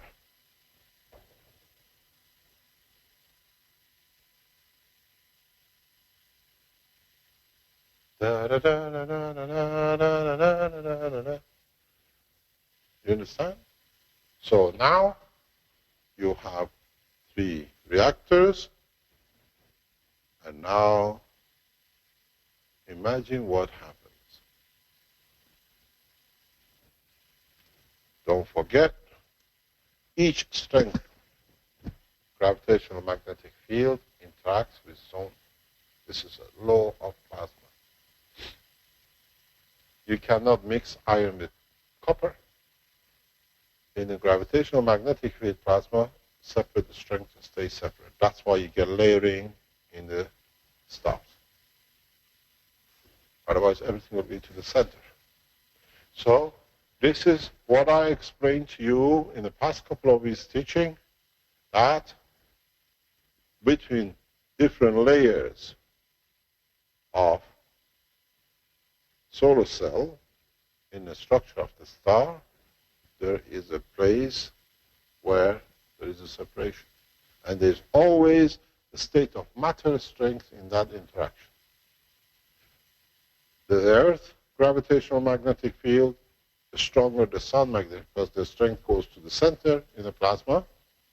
The interaction here gives you nitrogen. And this GaNs of nitrogen separation allows the duplication of the flow of the field. So if nobody flies by next week, you shut down the institute for 1 minute. No, 1 minute, 1 minute. It means you have a minute of silence to pray for your soul, that you might get enlightened. So now you create the plasmas, which now the gravitational magnetic field dictate the rotation. And you soon will find out this guy will decide to go that way. Interaction of the fields. You got both gravity, because this and this are in the same direction, and this is opposite. Here you create the magnetical. Here you create gravitational. And you got your flying system. But this is a very old-fashioned. At least if you learn this, we can go to the next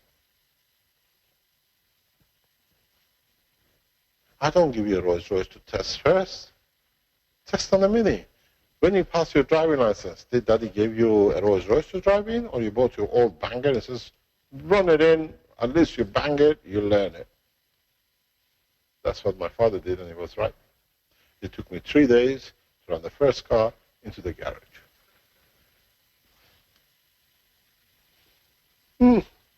Not very clever, but I did.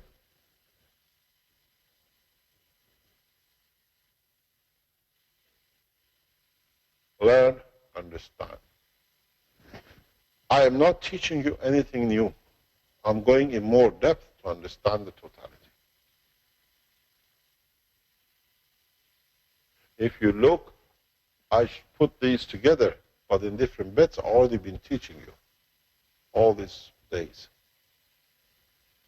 It took a lifetime to build the Rome, and in 13 days I made scientists out of you lot, but you didn't realize it.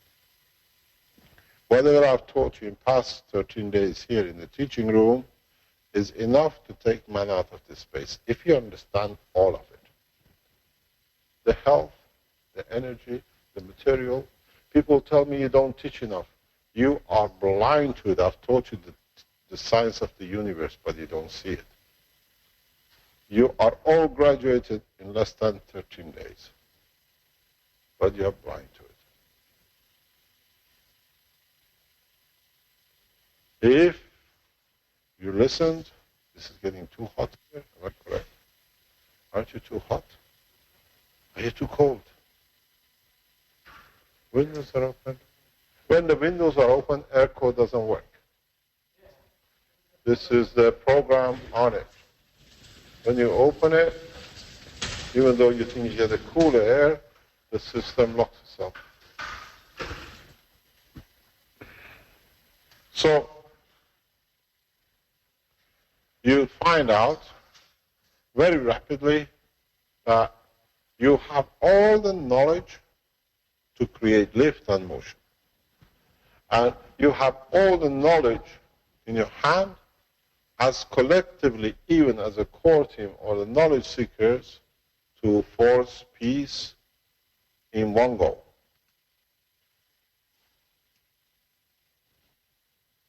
You'll be very amazed why we chose the satellites.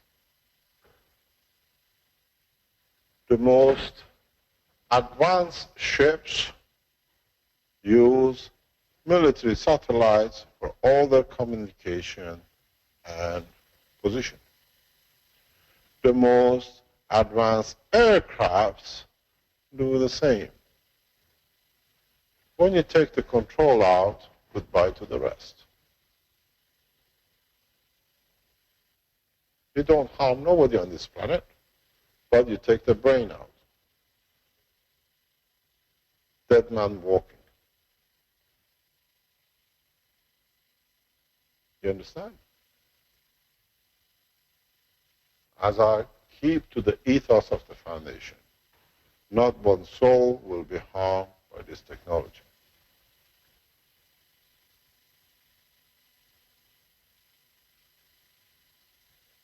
So, Your Excellency President Obama, Your Excellency Mr. Putin, you have 120 days to start the process of world peace. Otherwise, we'll try it ourselves.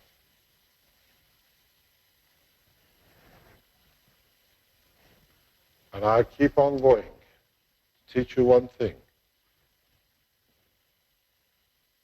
If I have the knowledge to keep that leaf alive and make this die, I have the same knowledge for the man. You choose the body. You can have the physicality with no soul in it.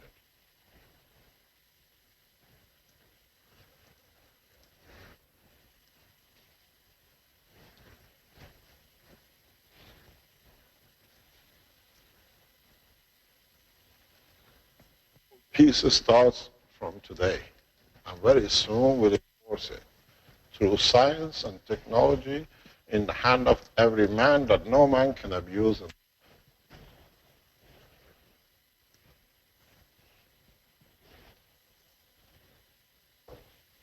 Now, the shame will be SSI to be the last to fly. And the burden of this sits on the shoulder of, not me, I'm not there, I'm not SSI. Marco. And Armin.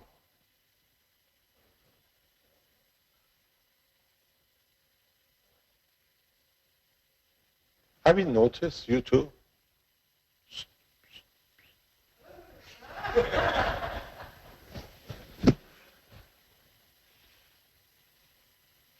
You want me to write it bigger?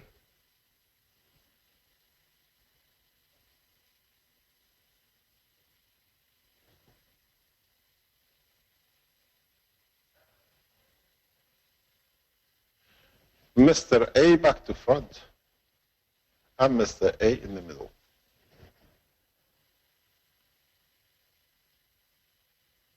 As I keep on telling you, if you thought you are here because you paid a fee, you've got a long way coming. We have chosen you, and we do our jobs through you.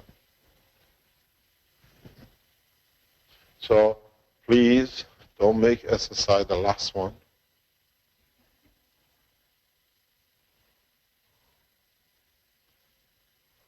Aaron, less Chinese noodles.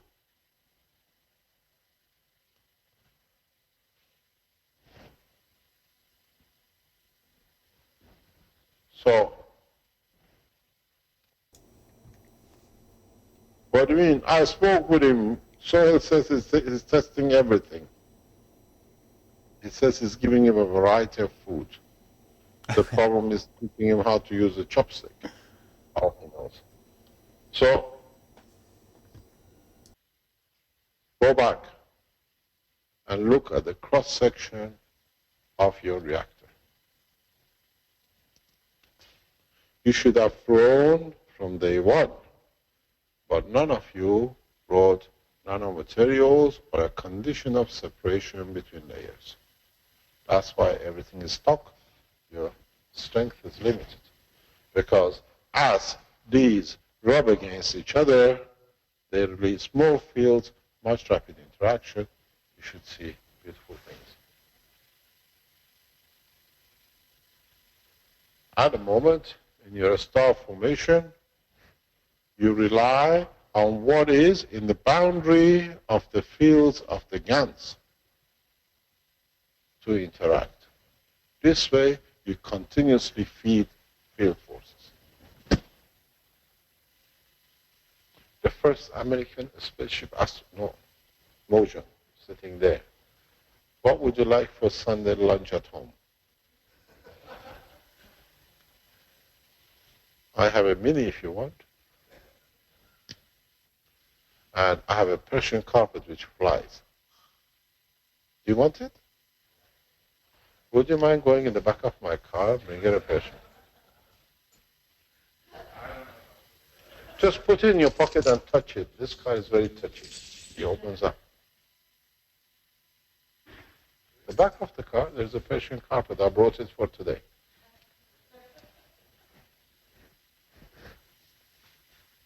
When you get to the car, put your hand on the cover. Yeah. On the left-hand side is a bit rough. Just touch it, it opens up. Or easier is the back end of the black key is a boot. You got 3 sections, it opens up. So I leave the Persian carpet if you can fly it. This is a gift from my father, so be careful with it. So it comes to one understanding. And that is, now you see, they say Persians go everywhere with a carpet in their car. There it comes, open up.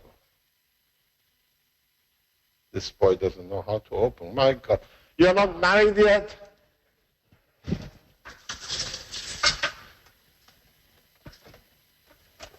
Hey, opened up. There it comes. Okay, now you understand this is your copper coil, this is your ping pong ball, whatever you like. There it comes, the Persian carpet. That's your ticket home. If you can get that carpet flying, you can go home. And you can do it in your hotel room, but that's my carpet, it goes back with me. I haven't heard anything from Rick, so he's probably flying already. Pardon? I said I haven't heard anything from Rick, so I think he's flying already. No, I think Brad is trying to get into the White House. They won't let him. I'm sitting here patiently watching. Okay. Okay. Quite grounded at this point, but Okay, we leave it here if you like. But you can see, this is the Persian flying carpet. You can go to the White House with it. He won't like it, but at least he can have it. There we are. I bought this especially today, and you can see it. It's a beautiful blue Persian carpet. You should be able to see the first flying carpet. Well, you can do it 2 ways. It's by the essence of thinking or by the physicality of the action.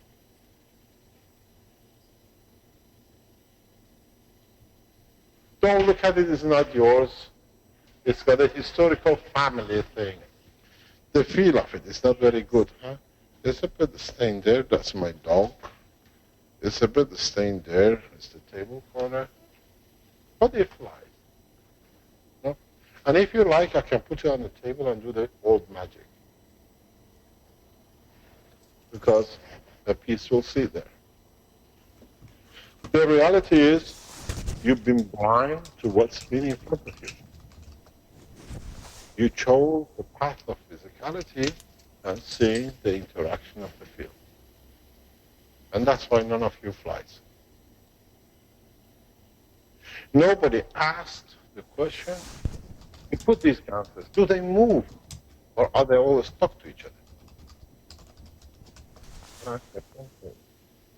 In all the teachings, whenever it came to different layers of blah blah over there, your problem sits in how you're going to choose this middle layer of blue.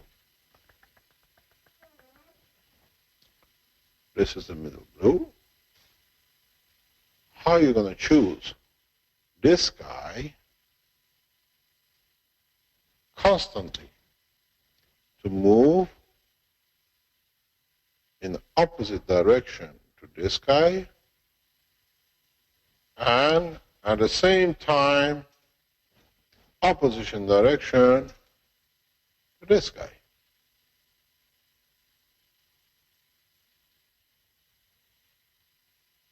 Because if you add this and this, you go down. If you add this and this, you go up.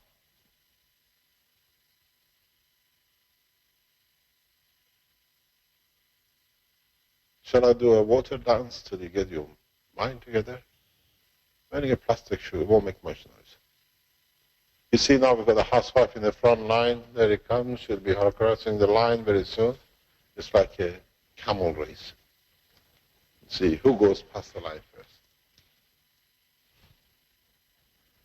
So you have to realize this.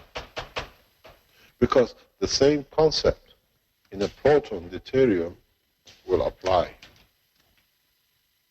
How much of the energy of this instantaneously can transfer to here to create magnetical, and how much vice versa gravitation. You understand? Don't do this. When you do this, it frightens me, because the last guy did this is the guy who tried to kill me.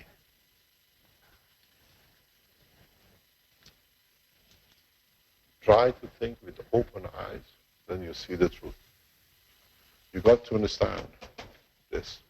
You got to understand the structure. You have to keep A, you have to keep B, and you have to keep C, green one, and then your biggest problem is to keep D, which is your container, detached from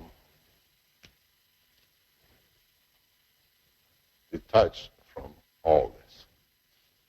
If you add, this is a static constant, if you add this and this, what are you going to get? If you add this and this in that direction, what are you going to get? If you rotate this in different direction without moving the others, would you go up or would you go down? You change the gravity to magnetical or the vice versa. You choose the thing. And the only thing you have to remember,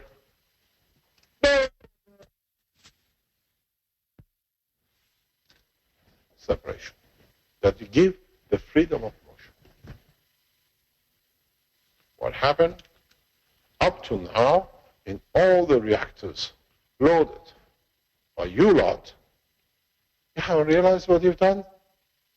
Even with the reactor in the star formation, which made 129, you people, or I should say us here, we made this.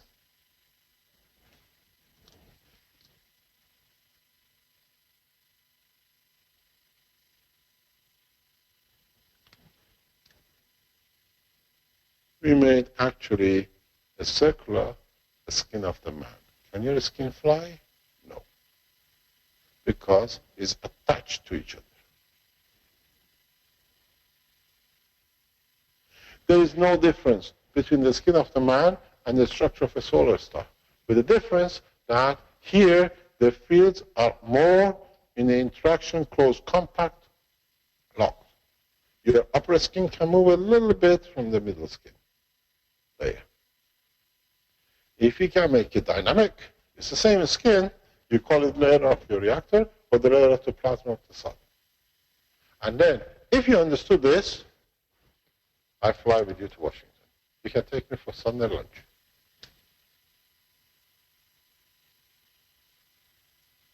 You're allowed 4 ping pong balls from here to the home menu.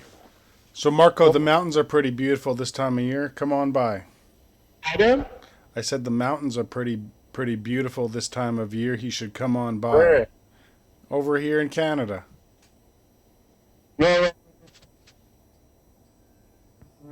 tempt me to come there.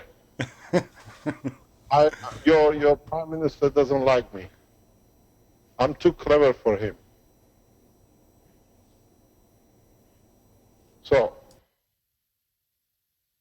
now I understand where your problem you got to stop with. Each one of you has brought part of the jigsaw on the table, but you're such a hurry to see the full picture that you forgot you need to put the pieces together correctly. And strange enough, if you understand, most of the part of the jigsaw came through the members of the core of the Keshe Foundation. Why? Each core member has brought one piece. If you look in the 12 members of the controlling direction of the humanity, what we call the core team, every one of them brought a gift on the table, but you didn't manage to put it together. Separation came from Emmanuel. Rat brought the first part in conjunction with Vince. Energy transfer. Interactions. But you missed it. If you look, everyone in time, you will see you have added into the knowledge.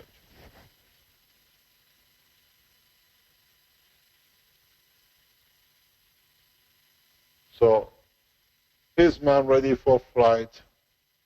The answer is yes. Old broken car, but at least he can fly. This is like the first White Brothers plane. Then you can imagine how much more you have to add.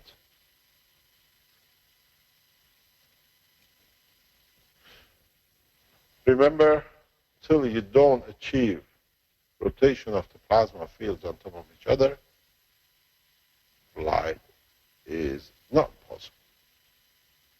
When you can understand the structure of the deuterium, flight at the speeds, millions of times the speed of light, becomes imminent. Because here you're still, in certain way, connected to the physicality of the matter.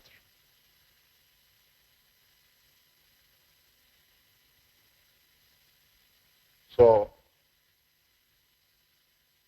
a lot of you thought falling asleep when he was giving his talk. And why he chose today to give the talk. He had a month, 3 days, he missed it during the last dinner table, and last week he didn't do it, and he had to come today.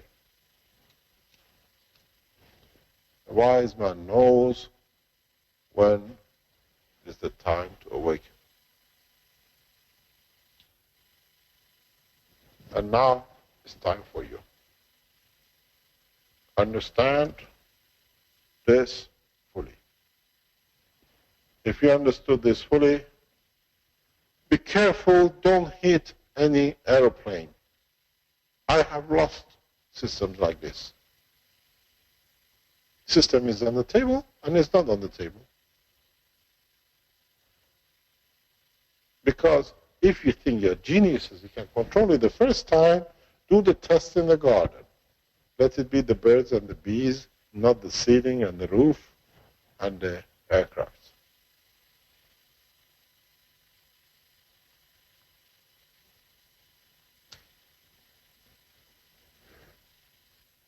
I stand on my carpet. I'm waiting to go for lunch.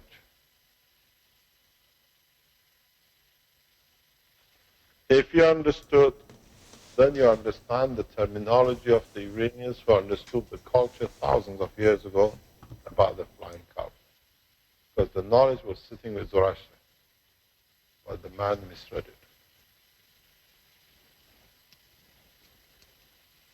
So now you have a very big problem.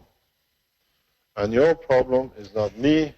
Your problem is the understanding in your brain with the physicality. Any volunteers for flight? Actually, Mr. Keshe, can you hear me okay? Yep. Okay, so what you just described there just again brings me back to the patents, exactly what you were describing inside the patents about the different layers interacting with each other to create the fields. So this is exactly what you were just talking about. Yes, but a lot of people missed it.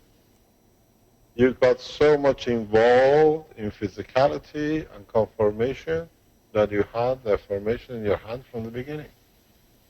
Everything was sitting there. It's just that you have to open your eyes and remember, you cannot create field strength of a different strength when you're locked up.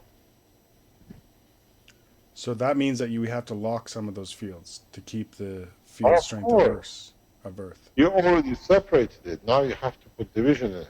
I tried to show this. One day I knew I can explain it.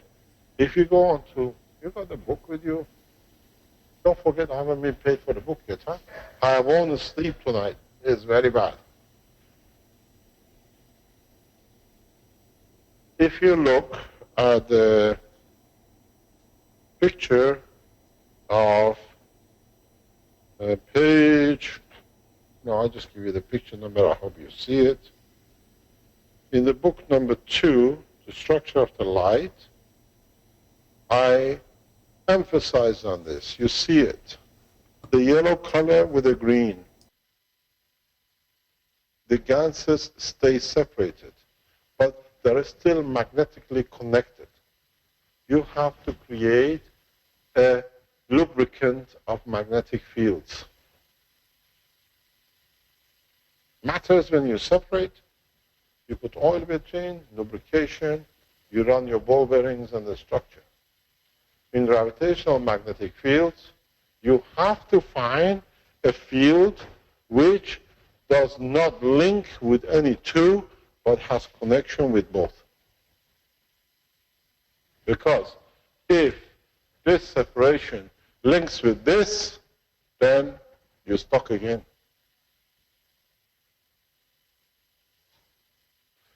You know me, I send you somewhere else, but I want you to be somewhere else, and you all go there and there's nothing there. So you send us for a green path.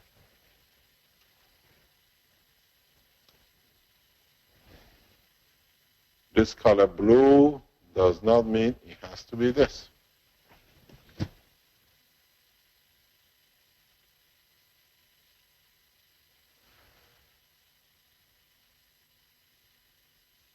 Those of you who have transparent reactors, start testing and show the others what to do.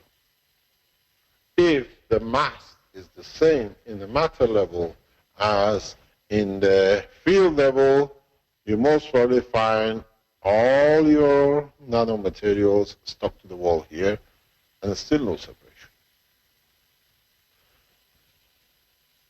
Because by mass, what you want here, you go in rotation.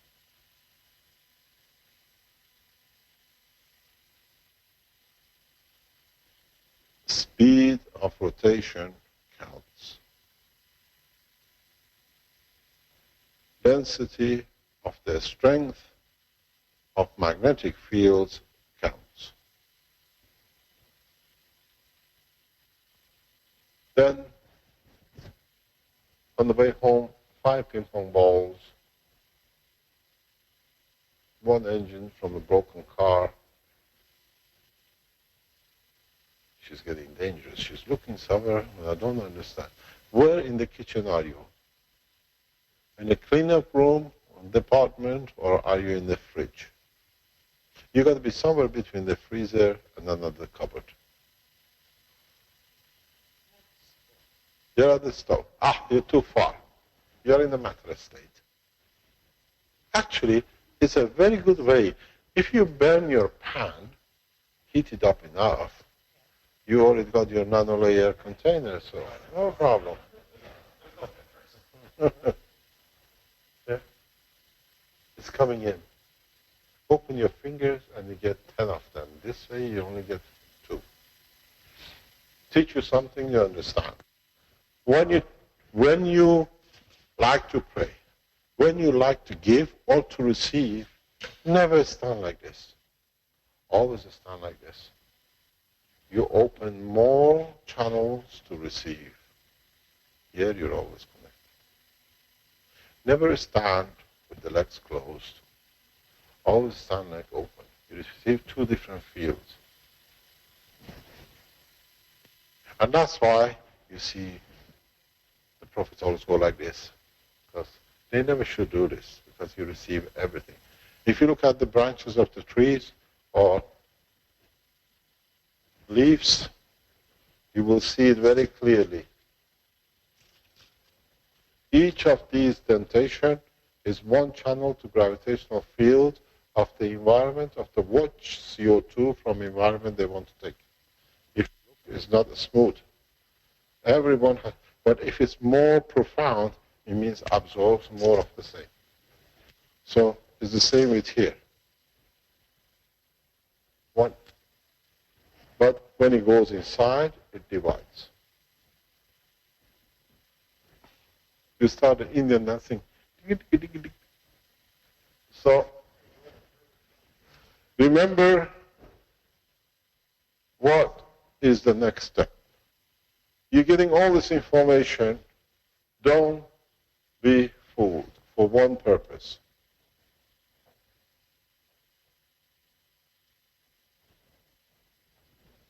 The knowledge you gain has to be able to push for bringing man to the point of peace, not to create another lot of divisions. Otherwise, we have failed. Teach freely, you learn freely, and those of you who are using GANs for different structures, we will show you how to use GANs for every disease in the next 2 weeks. I will have the pleasure of having Professor Lucy here next week with me, hopefully, and then we show it on as much as we can.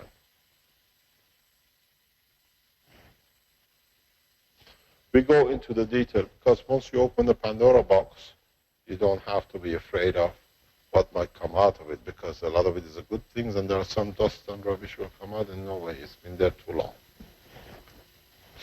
So, we stopped 12:52. We've been going 3.5 hours. Is this okay, Vince, to stop? Oh, I'm sure there'll be some complaining in the souls, but that's okay. We can stop after 4 hours and 10 minutes, yes. Give the soul some salt. They will understand. So we meet at 2 o'clock. Yes. Thank you, Mr. Keshe. Quite a session there. That was great. Yes, by Thank you. everybody. Thanks, Guy. Looking forward to playing with my balls, so to speak. Yeah, you got a bad habit. You play too many balls. Yes. So it too gives many you an idea. Yeah. So we have an idea what our target is, and those of you who have connections, or you can make a connection to your writings, letters, souls, you got to start the process of world peace from today. Otherwise, we'll enforce it. And today, I especially shown this to show we are ready to show. And please look for the most powerful satellites. Don't look for the easy ones. And those heavy, big satellites are usually military. So please get some help from BRAT. And I'm sure our American friends are prepared to show the Russians, and the Russians are prepared to show the American satellites. So we use both to help both. Thank you very much. Goodbye for today. Thank you again, Mr. Keshe. Thank you. Thank you very much. Thank you. See you at 2 o'clock. Thanks, Guy. I did my best there. Yeah. It's a very heavy discussions going between husband and wife. Which part of the kitchen are we going to use? You don't see them, they're in the background. Okay, Rick, do you want to end it? Yep. Okay, so that's the end of the 60-second Knowledge Seekers workshop for on Thursday, May 21st, 2015. And that was the morning session for the Keshe Foundation Spaceship Institute, brought to us by Guy and Mr. Keshe. Thank you, everybody, for attending.